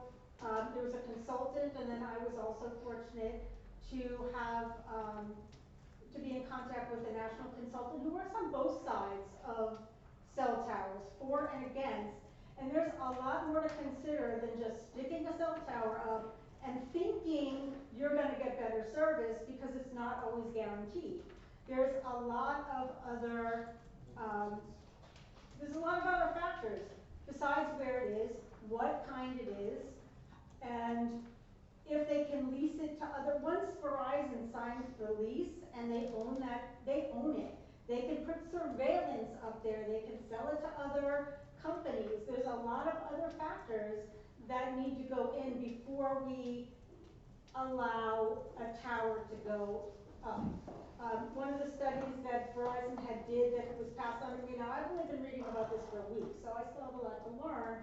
However, there was a sustainability study done, seeing how heavy of winds it can sustain in ice, and what the fall radius is. And the fall radius will hit the water plant.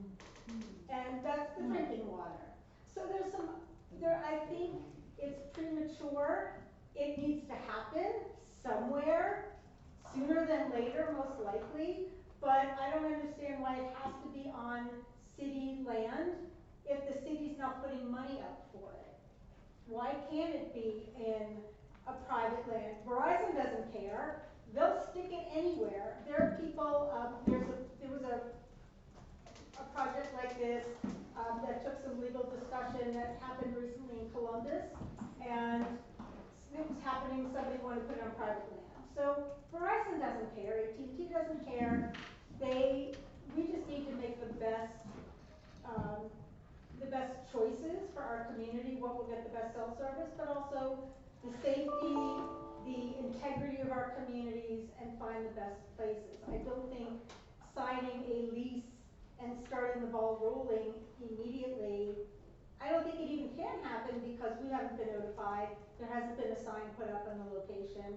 That also needs to be done. So, you know, I'm starting to do a lot of research, and just like all these other things, maybe we need to have a committee of community people that maybe people know locations, but I think, you know, moving this and getting this done so we do have cell service is important, and we need to do best practices. Thank you. I have a question. What was the terms of the lease that are proposed? They do, you know. Let me start by going back 10 or 15 years ago. We had a cell tower. We were getting $1,500 a month for that cell tower. Okay. I don't think it was ever used. The intention was to put the new cell tower back where the old one was, and that's when the neighbors found out that part of that, I think the legs, two of them were going to get in an area where we could build, and two in an area where we could not build. Therefore, it was moved up towards the water plant, and Verizon came and talked to us. Now, what we requested, we knew we weren't gonna get it. I think it was $3,000 a month. Anybody put anything on there? We knew we weren't gonna get that, but, you always ask for the ridiculous, and hope you get something reasonable, which means that the town would pick up another, if it's $1,500 a month, that gets, about $18,000 a year that the town gets to use. This one, I don't know what the final numbers are. I know what they were, but I don't know what they are now, so I'm not gonna say them. But those are the types of things that are there. But we have had a cell tower. We had a cell tower there. Most people had no idea it was ever there. It was a lot lower though, I think. Oh, this one's not a high tower. I just saw one I went to the dump, today, and they put a tower up behind the landfill, or the transfer station, to service that area. And I actually had cell service there for the first time, because my phone rang when I was going to the dump. No one, I don't think anyone is against a cell tower. It's the manner in which the lack of transparency. Right. It's not a lack of transparency. It was discussed in this room for at least 2 years. You gotta come to the meetings if you're concerned. That's what I keep hearing. Y'all don't tell us this. Y'all don't tell us this. My response to you is, you don't come in here and hear. It's the third Tuesday of every month. I've been doing this for 21 years. By the way, thank you, by golly, for coming out. Usually, we got 2 town employees, the 5 of us, them, and 1 or 2 people, and bless your heart. Good Ann. Yeah. Been here for 21 years.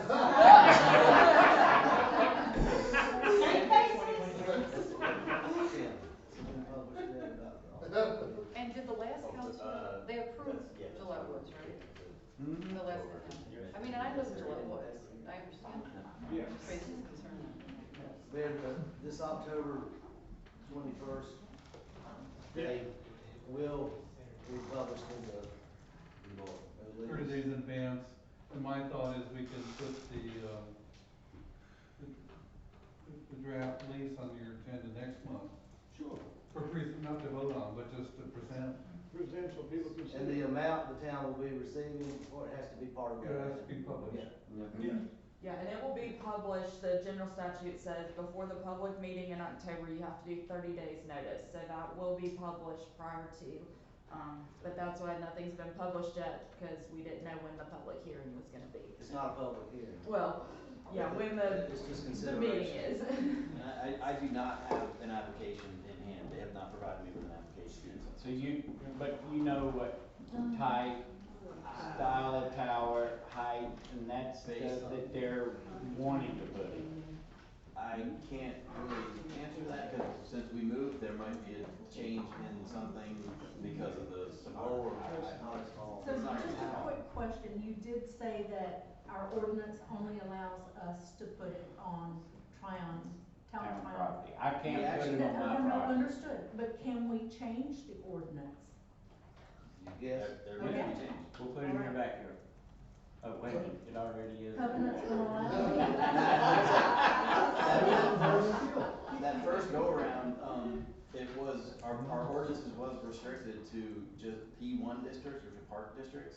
And around that time, we did change the ordinance to allow for any government-owned property. So the P1, if the P1 was still there, then it would be down at Harmon Field.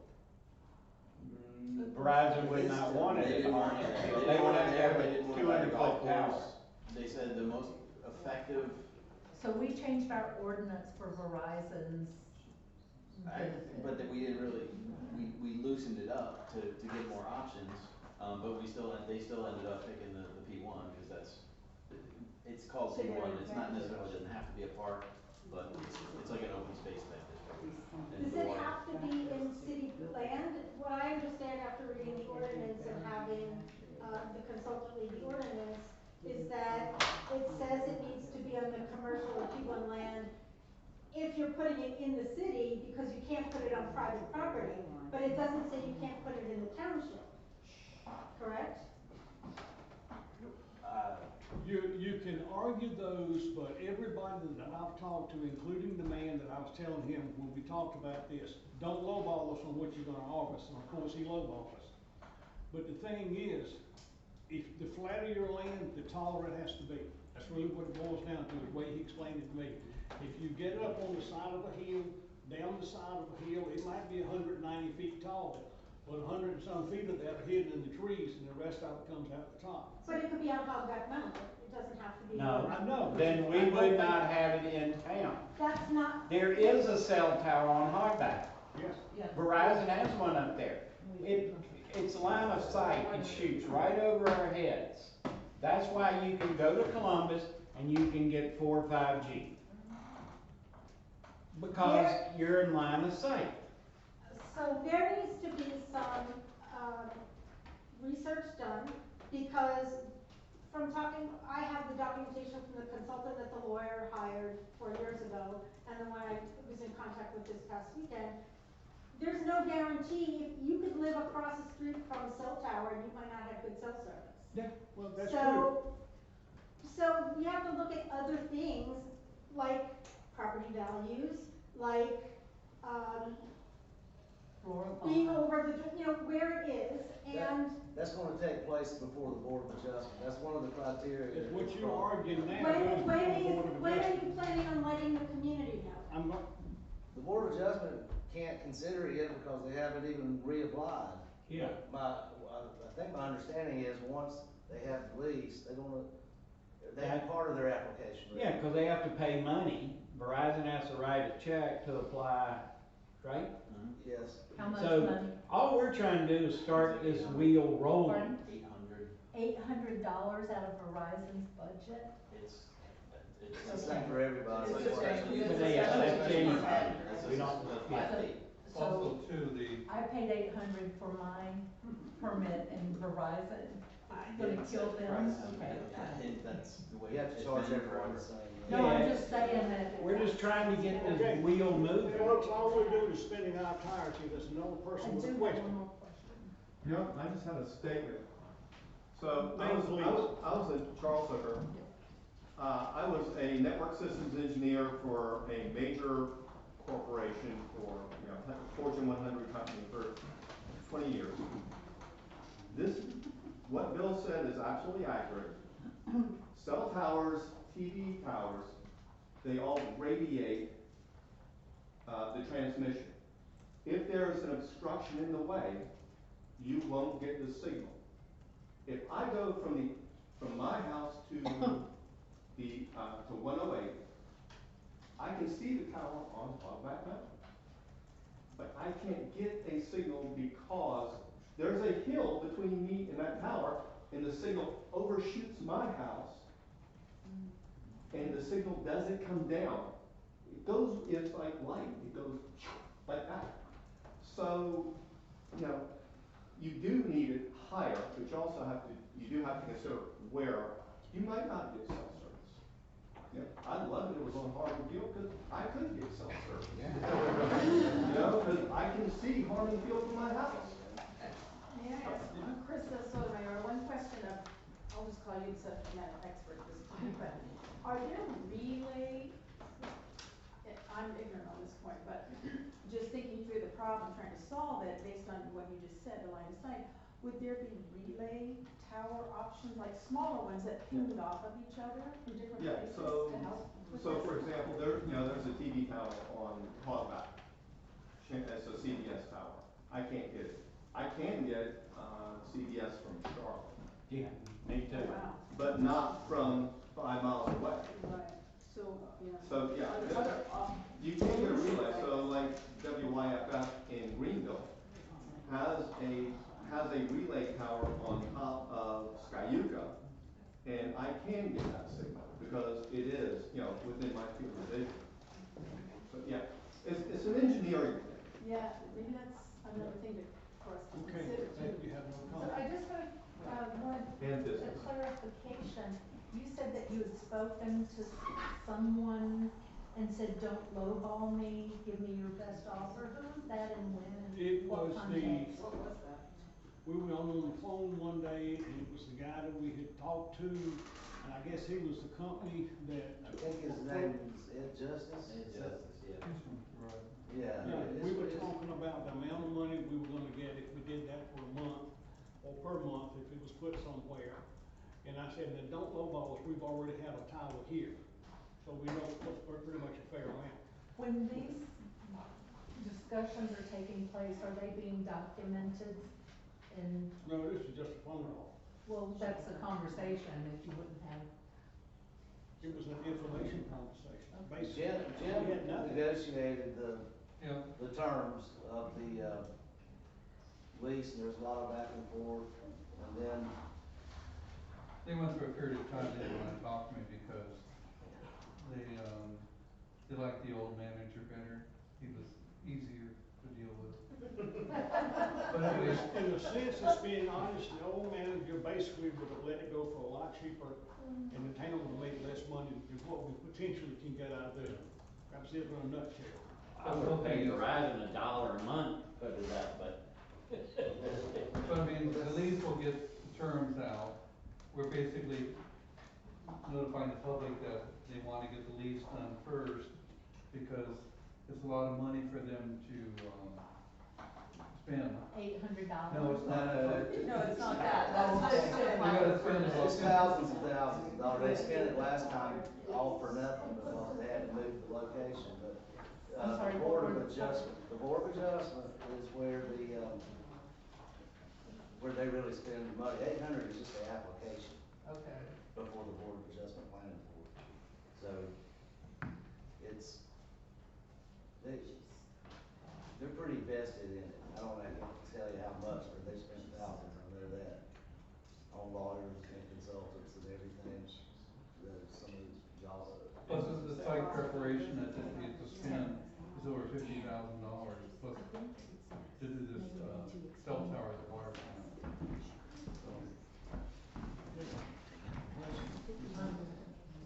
Okay, maybe we need to set that. You can vote to set the public hearing, yeah, let's do that. It's not a public hearing, it's just a meeting. I mean, not the meeting. Public notice of the meeting. Set the meeting For the consideration. for the consideration of proposed cell tower lease for 21 October 2025. Motion? Make a motion. All in favor, aye? One aye. 14 board appointments, Okay, give it just a sec. who's got it? Who made that last motion? Me?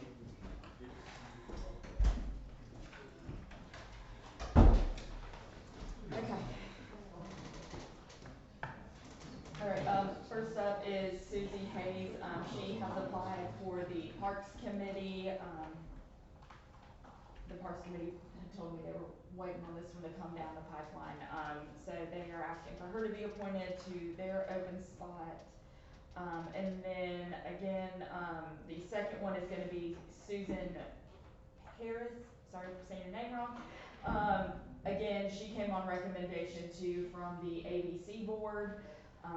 I know, William, we still got a question about the terms with the ABC board, but, they're happy for us to work it out, whatever we need to get staggering terms.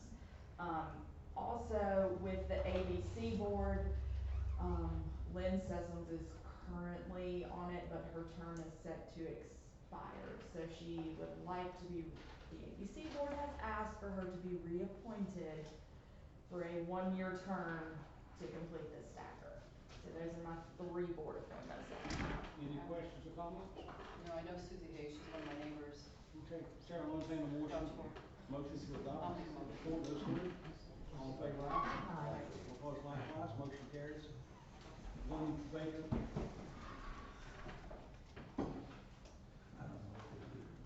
15, Jim, downtown improvements. Okay, 15A is, this council's talked for a number of times, about creating a municipal service district for the downtown area and looking at a master plan, how to pay for it. And I think the mayor, you and I are waiting for it to come out of TDA, and nothing's really happened.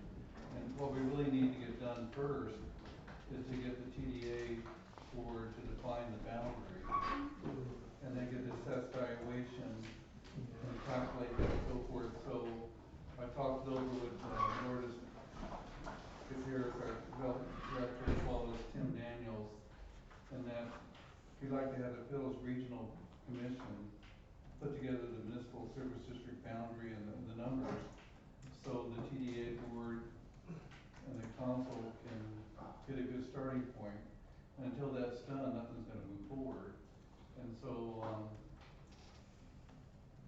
we just wanna get permission from here to ask the regional board to put together a proposal to create the MSD. MSD, that district is, you pick what your district is. That means you pick your businesses downtown. There's a tax levied on them, and that tax dollars that you get out of that can only be spent to improve their buildings, their parking lots, those types of things, because it's their dollars. We can't spend dollars there. What we can do is put some matching funds there in the streets and the sidewalks and the lights that go, put those two together and get a whole bit done. One of the things that I've wanted to see now for going on 15 years is we have 7 or 8 basements in these buildings on the back street. We're gonna have dozens of people coming through here, maybe hundreds, at some point walking on these rails, and there's a place there that you don't have to do much of anything except fix your parking lot, put a few flowers there, and the people who own the buildings, I think, will put a business in it. They have to put the business in it. We get the parking lot ready, and being honest, I would not want my wife or girlfriend to walk in the back of our streets these days with no more lights than there are there. Honestly would. But if we build that up with this MSD, everybody wins. And there have been a number of places that have done this. I think Brevard did it when you were there. They did it years ago, and, all the merchants pretty much were unanimous to create the district. And like I said, the tax is strictly only can be spent on the downtown area only. And so they get the benefit. And the city council board went one step further, and they put up to 2 cents of the citywide tax to really make some great strides happen. And with the Saluda Grade Trail coming in and so forth, we just need to get this plan put together so the merchants can look at it and see if it's something they want to support, because my recommendation as manager is that you want the downtown merchants to come in requesting you approve this. I wouldn't recommend the town board create it. No. It's strictly, we need to get the information pulled together so they'll have it to make a intelligent decision. 2 years ago, I commissioned a young lady who's an artist to draw me a couple of things that I paid for, and then I brought a couple to Jim, and she was willing to do them quite cheaply, so you can see how the back of the buildings would look, improving the facade, painting some history on the back of them, going to something like across the corner over here that looks so bad at this stoplight where rocks are falling all over the place. When you look into town, there's not a flower there that I remember seeing. The rocks are falling all over the place. The dirt's in the edge of the street. And that's one of the ones that I had her draw up, and it's amazing that it looks nice. So those are the types of things we're talking about with the MSD. strictly authorizes us to get the ball rolling, to get the information together, so TDA can work with the downtown merchants and see, the benefits of an MSD, if it's worthwhile pursuing. But until we get those specs, you're just talking in air, with nothing to show. Have a motion? I'll make a motion. All in favor, aye? Aye. Opposed likewise? We got a neutral or a no? Like, I mean, you have to define a boundary, you get all this assessed valuation total. For example, let's say you have a master plan of improvements you want to see get done. And the downtown merchants create this MSD, they're gonna ask, if the tax rate's 5 cents for the MSD, what do we get for that money? And so you need to get this set up first, before they can even move to the next step. So, but with this tax, so they will pay the tax into this fund within the town with the expectation that the town will match it? No, Brevard went one step further, because they wanted to, they were so impressed with the MSD they created. Okay. That they wanted, the town board was very supportive of downtown. They wanted to make things happen sooner rather than later. And then, and of course, they knew about the Cooster Trail coming, all that type of stuff. Okay, my concern is just because I know we have such a This is one limited- small step Okay. to get there. Okay, as long as we're not going to be committing any funds. No, not at town this point. funds at This is time. strictly to give a mechanism. Until we get our financial house in Yes. order, until we get all of our No, there's no. infrastructure. This would be their money. Funding anything now, though. And that's what I I've talked wanted to confirm. I've talked to people who own 8 or 9 buildings downtown, just throwing the idea out, showing what I had grown up, and they were behind it. Well, that's not everybody by a long shot, but Right. those, they like the idea. Whether it materializes or not, I don't know. No, and that's a lot more, I. This gets the ball rolling, and it's gonna help staff if we look at it with them. You got one? I know. Yeah, okay. Yes, ma'am. I have a question. Name, please. Deborah Sawyer, 101 Second Street. I have a question about, you said that, the people who own the buildings could beautify their buildings, and if they had parking lots, they could put stores and things like that in it. How is the historic preservation gonna tie into that? Because they're all the same building, they just face No, I'm different not talking directions. about putting anything in the parking lot. I'm talking about we would level off the parking. Would Oh, that no, work? I know, I'm not Okay. talking about you building. And then the building from the inside, that's an open basement for some of these people. And I know every place wouldn't do it, they would go in the basement and build their basement, make it a room, or 2 rooms, or 3 rooms, and then they would put a business or 2 or 3 in there. Right, I understand that. I'm asking if that would fall under the purview of the historic society, because they're covering the entire building. The standards for the front-facing facade are the most strict. So just the ones that face Main Street, not the ones that face the back street. There's a lot of leeway there. I just wanted to make, I wanted No, that's a to good point. understand. Thank you. Thanks. Yes, ma'am. Michaela Water, Maple Street. What board or committee is in charge of that budget if you pass all this? And one of the things that we've talked about proposing is we'd have a business person, 1 or 2 people from town, a couple of citizens, but primarily it would be business people. If you had a board of 5 or 7, you try to pick one person outside who doesn't have a business and it's not elected just to look at it.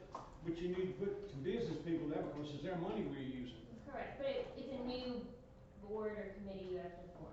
Be an advisory board. It would be an advisory. Or like a new, it's not, like it wouldn't be the town doing that budget or TDA or, No. okay. But you would set that up and you guys would bring the stuff to us.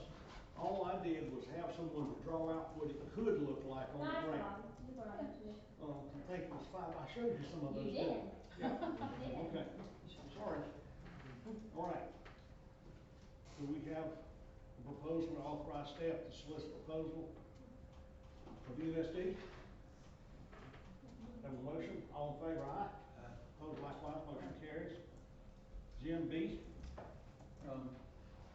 I guess, staff was so excited about the, turnout July 31st. Florida's,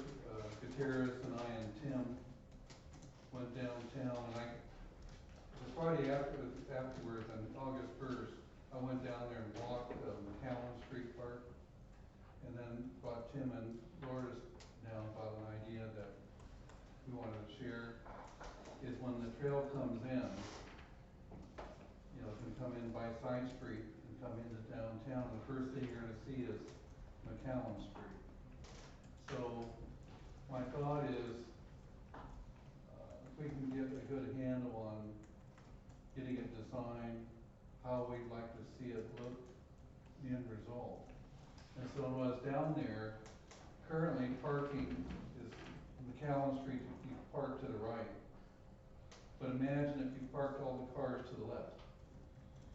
And then I had a conversation with Conserving Carolina, just do some brainstorming, because I didn't want to bring something to us if they wouldn't approve it. The train tracks go right down the middle of the center open space. If we could move the trail a few feet to the west and put grass over the railroad track area, you're now getting a better park area. So when you come in on the trail, you won't see the cars that be on the far left. Then you'll see a wider green area. You can have tables, bike racks, a kiosk, and then I'd like to see a serious look at putting public restrooms at the end of McCallum Street near Packle where the sewer comes down. If we could make that work, I think that would be a better location, because you have all these people coming out on bikes, getting off, place to go to the restrooms, check the kiosk, and look up where they're gonna go spend money. But the whole thing is, I think now's the time to take a look at it. And so staff recommends that we retain the architect who did the streetscape for the town years ago, a town resident, Mark Byington, to come back with a plan to show this council and see if we get this park put into place sooner than later. So I think the timing is appropriate, because the citizens even tonight would like to get involved with the Saluda Grade Trail. I think the council was ahead of the curve by forming a city advisory board. And now we have 2 members from us to be on the North Carolina board, and I'll be on the South Carolina steering committee for engineer selection. That I think it'd be appropriate to see what kind of ideas we can come back to you and get your I feedback. like that idea. I also have a postcard where the original depot was down across from the theater in that general area somewhere. What that looked like, obviously you don't need anything at that scale, but if you had something along those lines that looked like it belonged there, that looked like a rail, belonged to a rail, And also with too, restrooms, a lot more pleasant. Karen Rowe from Surrey, Carolina, I mean, he thought that moving the trail over, because the 2 properties are gonna be the town of Tryon and Conserving Carolina. We couldn't do this before because Norfolk Southern wouldn't wanna make a decision.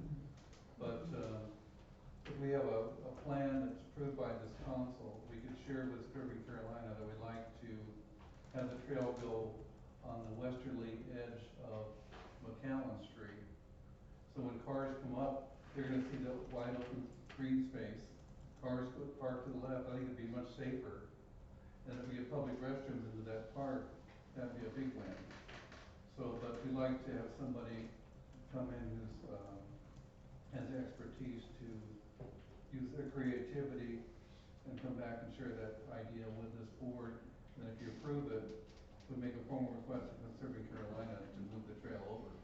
So Jim, I'm visual, so using the picture behind us. That's McCallum Street right there, looking No, towards Side understood. Street. So, understood. So your suggestion is putting the Well, parking. move the trail over here, closer to the street.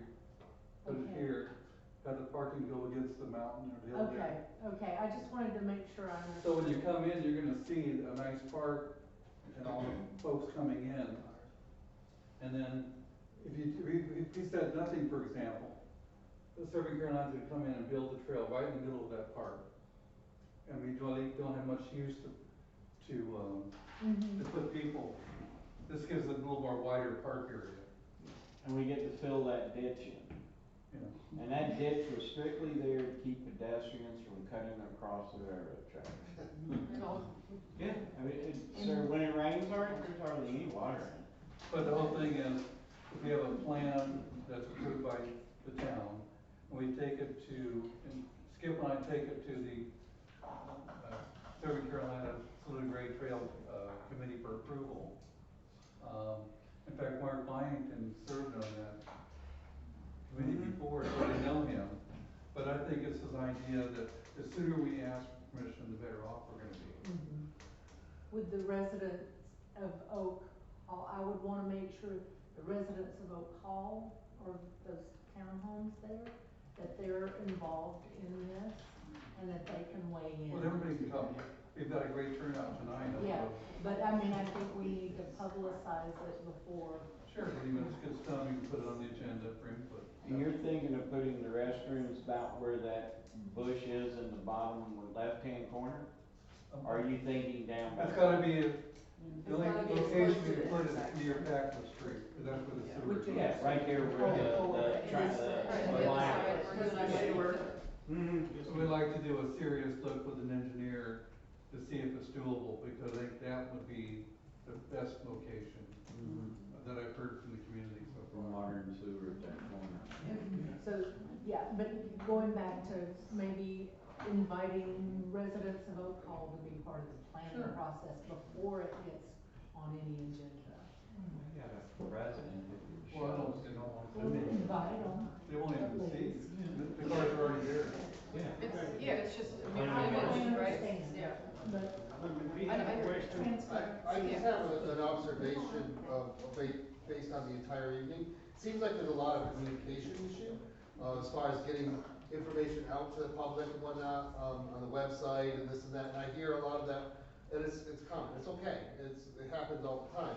But is there a way that you guys can set it up so that people can solicit to be either texted or emailed every time you do something, or you're gonna have a meeting? If you post something on the website, push it to their phone or push it to their email. I know there's a means by which of signing up for things, but I mean, every time you want to, you're gonna have a meeting, just push it out. You can do that, we just don't have the IT staff to do. It's like, you know, she was asking about this conversation being transcribed. We don't have that kind of staff. We're a little bitty baby town of 1,500 people. Well, AI will do it for you now. Is that live? No, it's not live. Okay. But it will be posted to YouTube. Okay, so that gets posted too. And I get frustrated because I hear people come here that I haven't seen often, well, you don't tell me anything, I don't know anything. And it's not you, it's 1,000 people. Of course. Because nobody comes again. When I say nobody comes, we put it on the internet, nobody reads it, I happened to stumble upon it. That's the only reason I knew it was here. And I took a pic, I was getting my hair cut, saw it in the thing, I took a picture of it and put it in my phone. That's the only reason I'm here tonight, is because I saw it in the thing. But if I wasn't getting my hair cut, I would never have looked at it. And also, I see these little signs that people post in their yard, a community meeting or some kind of a redistricting and all this stuff, more towards Columbus when I'm going in that direction. But if you're driving at 45 miles an hour down the road, that little sign isn't gonna if get you're doing that in what my you're. town, we're gonna get you arrested. But I'm just saying, it's like, there should be, if people wanna be interested and kept up to date, then you create a means by which for them to be, push the information. I think they put notifications out at the door also, don't they? Yeah. And You have the ability to very easily let people know in this community when your meetings are. Somebody should have a list of when every committee meets. Why can't you send out a nix out like you do when there's something, when the firing range is in use? excellent idea. I agree. It's that easy, and then people sign up for Nixle if you're not already, and you get that notification when meetings are. Excellent idea. Meg Rogers sends out that list if you subscribe to it. Yes. Yes. And we do deliver the information. Yeah, and then Storm reports on it. Mark Byington? I approve Mark I back. think there was a hand up back there behind.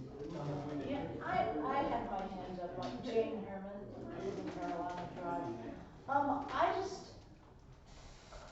I think here we're dealing with a balance of, taking a little bit of responsibility in finding out information. I saw this meeting, there was something about it in the bulletin, which, despite the fact it's not much of a paper, did have this announced, versus being spoon-fed everything. Like, are we adults? Do we know how to read? Most of us have internet. I just, for me, it's just, I don't know, where's the balance? Personally, I don't want absolutely every announcement about everything to be texted to me. Then don't sign up. But then if she Wait, you doesn't weren't sign talking up though, about then she's signing not up. gonna You get were anything saying else. That's everyone. Will you I have do to get sign up? Nixle, and that's okay. If you sign up and you want emergency notifications, it's different in every meeting. Every meeting. You could do, your Nixle report could be, and if you're talking about meetings, once a month. And list every meeting, date and time and place, once a month. Okay. What do you do? Fair enough. Available by email. All right. Are we gonna approve Mark Bank? I make a motion, All we those in approve favor, Mark aye. Bass. Voting likewise, motion carried. Item C. Jim? Okay. You had a parking study presented to you a couple months ago. The tourism board, as well as the TDA, wanted to see an update on parking and so forth. There was not specific concrete recommendation I was looking for. One of the ideas I shared with Tim a while back was, when you walk around downtown and get ideas, that's when you really see things. Maple Street is a one-way street down to Palmer, then it goes two-way. And a lot of the town employees park in the public parking lot down there. And the thought that I had was, if we could make it one-way street all the way down to Howard, put diagonal parking in there for the town employees and merchants to park there, then the public walk becomes public parking for downtown. It adds some additional spaces. It's just one step to get additional parking spaces. And so, it is a town street, and I guess according to the town attorney, it just requires council action to make it a one-way street. It would be,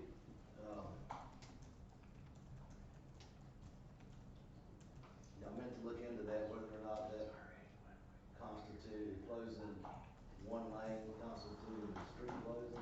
Just so we have an agenda tonight to, can the council approve a one-way street all the way down to Palmer, to Howard Street?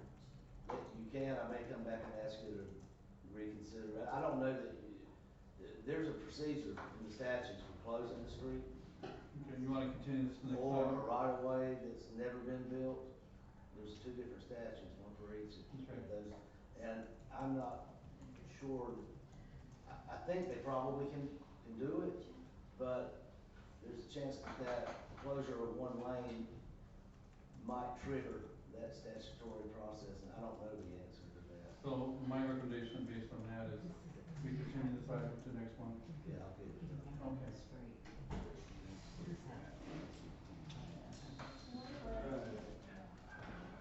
Mr. Mayor, since the town attorney, would like a little more time to research this, would like to continue it to next meeting, the one-way street proposal. Okay. Just put that back on the next agenda? Yeah. Okay. 16, minimal housing, Tim?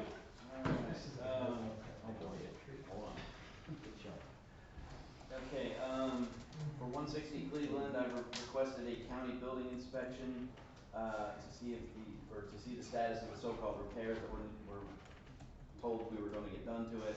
I have not heard back from them yet, but the request is in.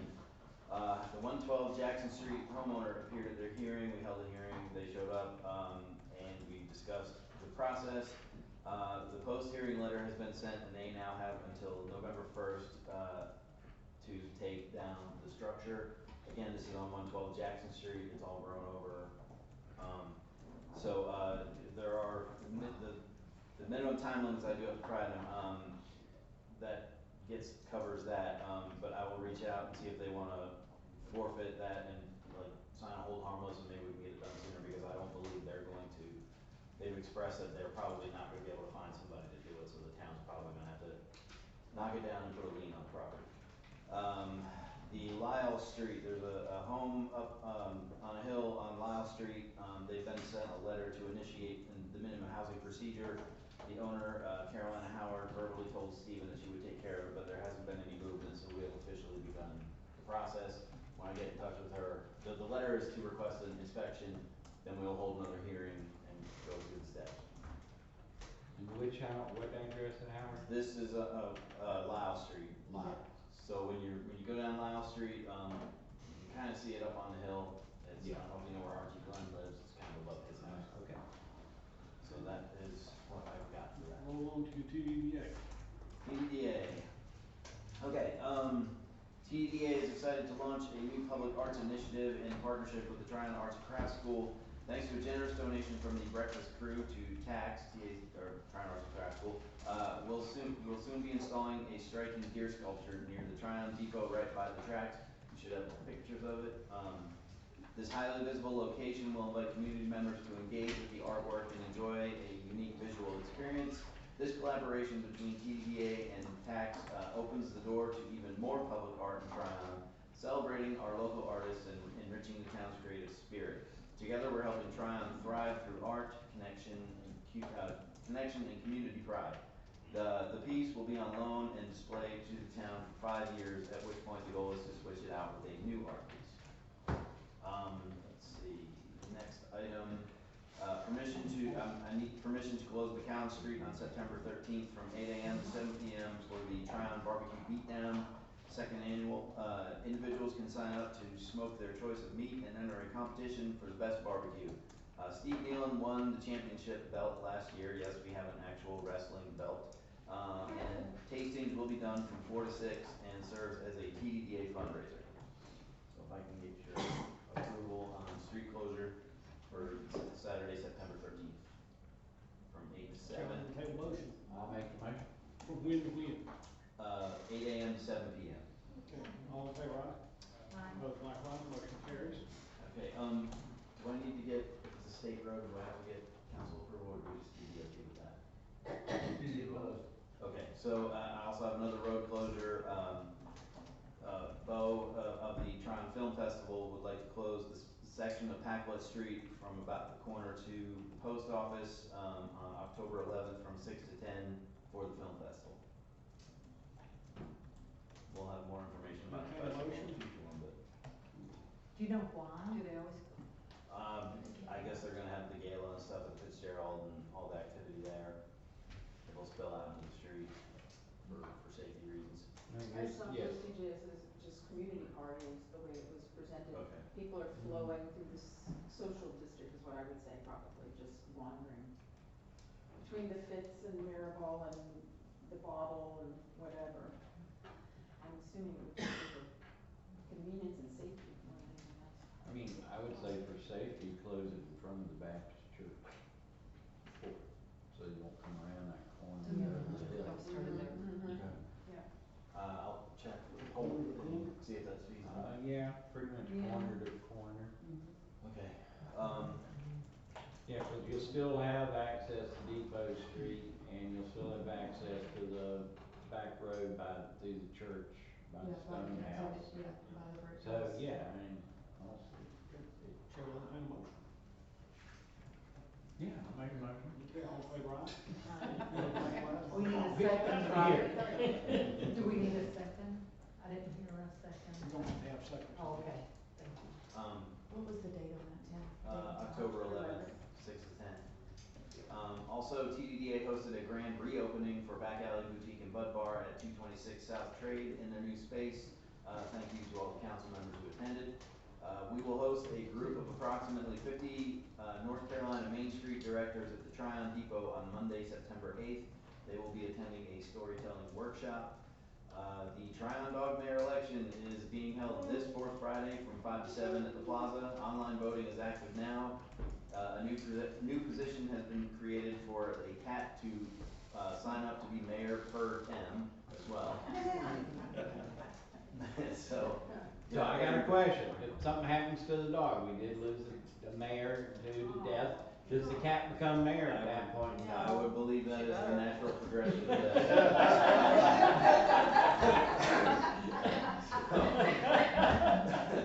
I'll make a motion to make it act and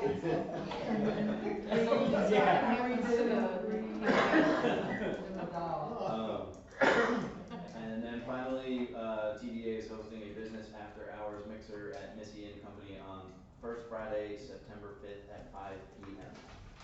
That is it. Okay. Jim? I wanna be brief, since it's getting late. Mr. Brown. Question? Hi, Gail on Hidden Hill, and I just wanted to speak to the October 11th. I'm also on the International Film Festival Advisory Board. The 11th is advertised as a block party, so they already have that on the website, so that's why they want the whole block. Ah, cool. Thank you. Thanks. Okay. We do that a lot. We did, that's what you.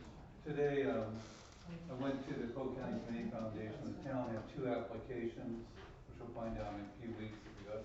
First one is dealing with the Tryon Cemetery. Nancy Gray, who's chairman of the commission, went with me. Our proposal is really it's a beautification project of the cemetery. When I first came here about 2.5 years ago, the National Trust of Historic Preservation met with Tim and I about the Nina Simone project, and he commented that the Tryon Cemetery's maintenance was lacking. I'm pleased to report the last 2 years, I think Mayor, you noticed, the cemetery has been maintained much better by the town staff, or our contractors and our town employees. But the area that the cemetery commission would like to see done is the signage there is poor. It's hard to find markers. I'd like to see improved signage. There's a number of steps throughout the cemetery with no handrail, so this includes a handrail. The rock wall needs some fixing and so forth.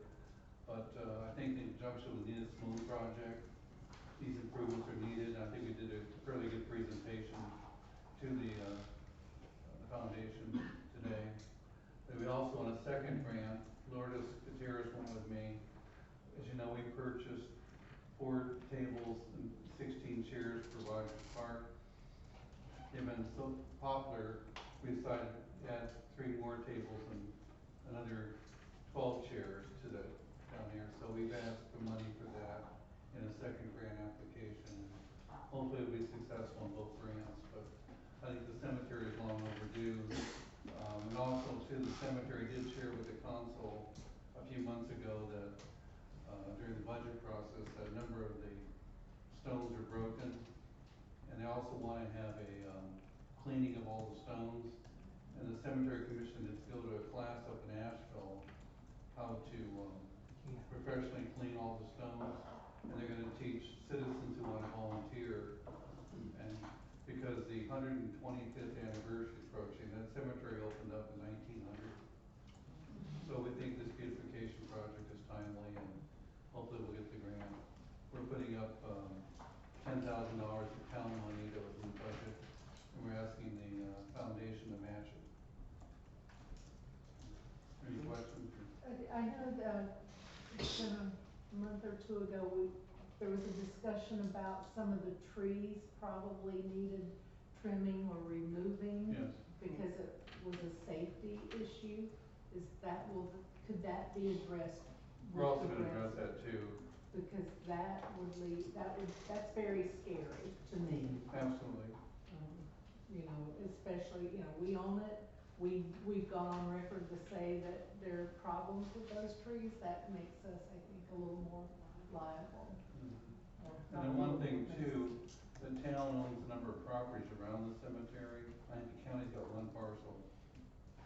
One of the things that we've talked about making happen is to build a trail connecting the Nina Simone home with the cemetery. That'll be a future project would like to add. Have we reached out to the Nina Simone project, the people that are holding like the $5, $6, $7 million to ask them to like fund some of this?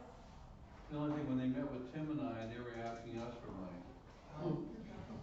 Okay, they're meeting next week. The only thing they wanted to stress is, they felt that with the Nina Simone investment that they're making here in Tryon, they wanted the cemetery to look much nicer. Mm-hmm. And I think it does look much nicer than 2.5 years ago. I think the commission has been very pleased with the maintenance, and we wanted to stress that to the foundation board, because they don't wanna pay for maintenance. They're willing to help with capital improvements, so this is sort of a beautification project of the cemetery, and then get that trail in the future connected as well.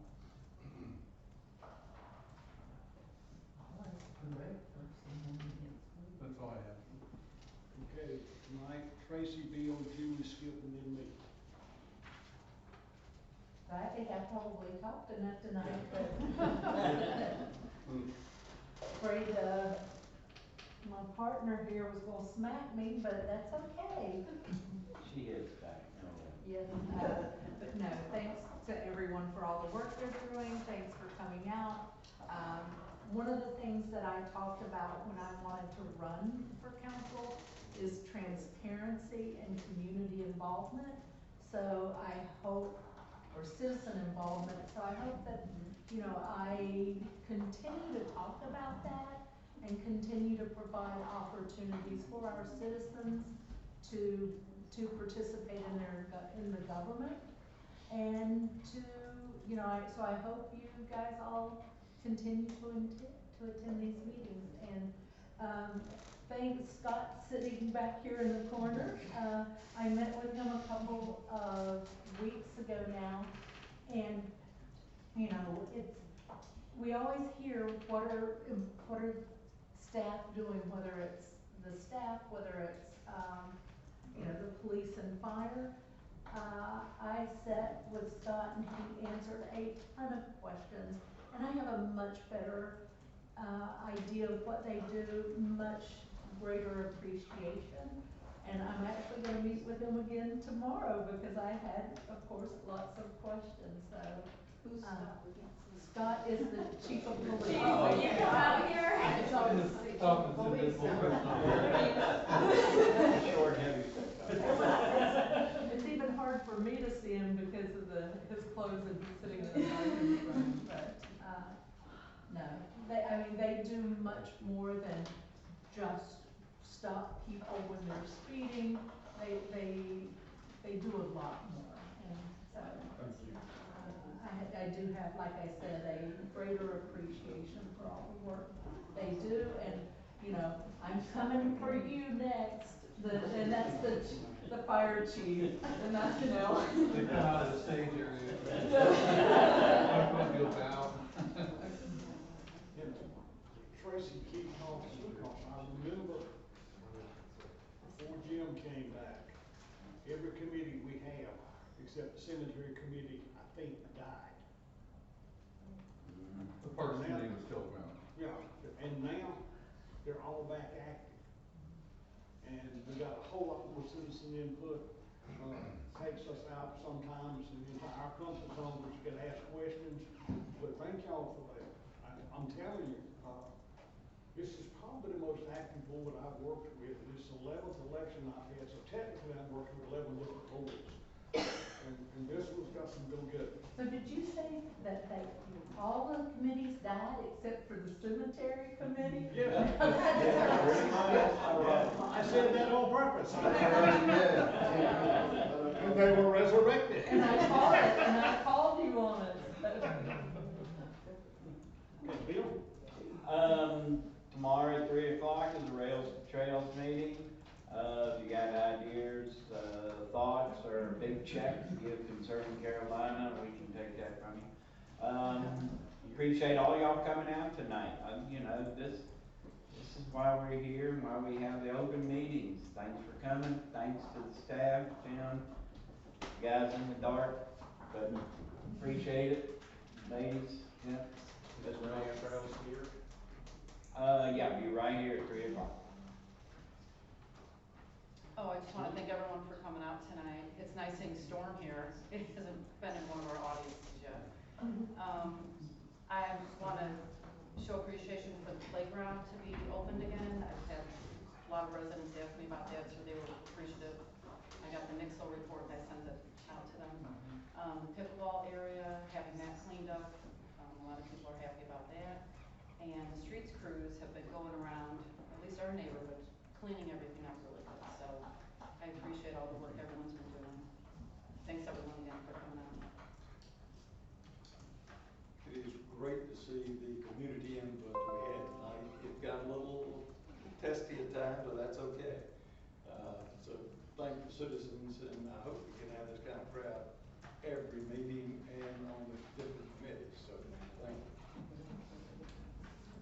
Also, particularly at Harmon Field, I finally can get back there and practice with my cross-country team now. There's still a couple of places we can't go, but it's enough that we can go out there and run where we'll be tomorrow. Finally, I'm gonna ask you to do something, folks. Some of you, the 12th man football is gonna be Saturday night. It's gonna be at T-FAC. I don't coach football, I coach track and cross country, but nearly half of my track people play football. So the cheapest investment you can do to keep kids off the street and keep them out of trouble, keep them from dropping out, is invest in athletics. It is dirt cheap. I promise you, because I coach for $300 a season. So that being said, thank you 100,000 times. Thank you for coming out. I know I fuss at you sometimes, and you fuss at me. It's not personal. I spent 29 years in the Army. I've been fussed at, trust me. Citizens, if you have any comments, please raise your hand. Ann? I'm sorry, I know it's late. I have multiple questions. I'll settle for an answer or an update on one. Well, here. Several months ago, the town had a list and approved allocation of funds to do, repair and or replacement of fire hydrants. Can you tell me where we stand on that? I sent an email out to Andrew. I'll be with him tomorrow to get an update, because the council has already voted to do it. Right. I know they're not gonna be easy replacements because there's no turn-off valve. So when we replace a hydrant, we're gonna have to notify through Nixle neighborhood that the water be shut off until they replace it with new hydrant and a shut-off valve. But I'll try to get an update from Andrew and have that on the council update next month. Thank you. Well, the East Highwood area, they carried two there to the place somewhere there, but because I woke up and saw it. It's gonna take a while to get it done, but we wanna, get them checked off and get them up to speed. And you had, and do you have others? Okay. I'm done. Anyone else? If not, Chair will entertain. We're gonna go into closed session, folks. We have several things about litigation, acquisition, and personnel. So if y'all would please leave, we're gonna have you here. We love you. Bye.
Right.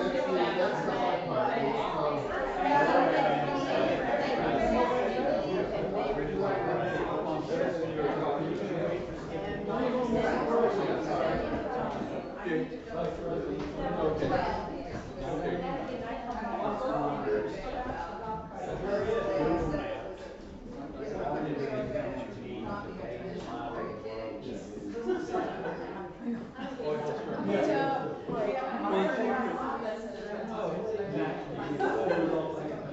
When we put a water tower up, but the water line comes up.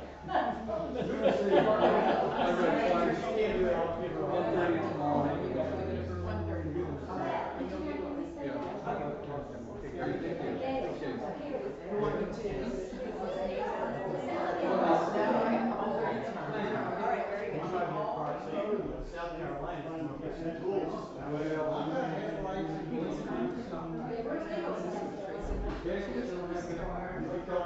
Gail said yes. You can't go over 35 miles an hour in South Carolina.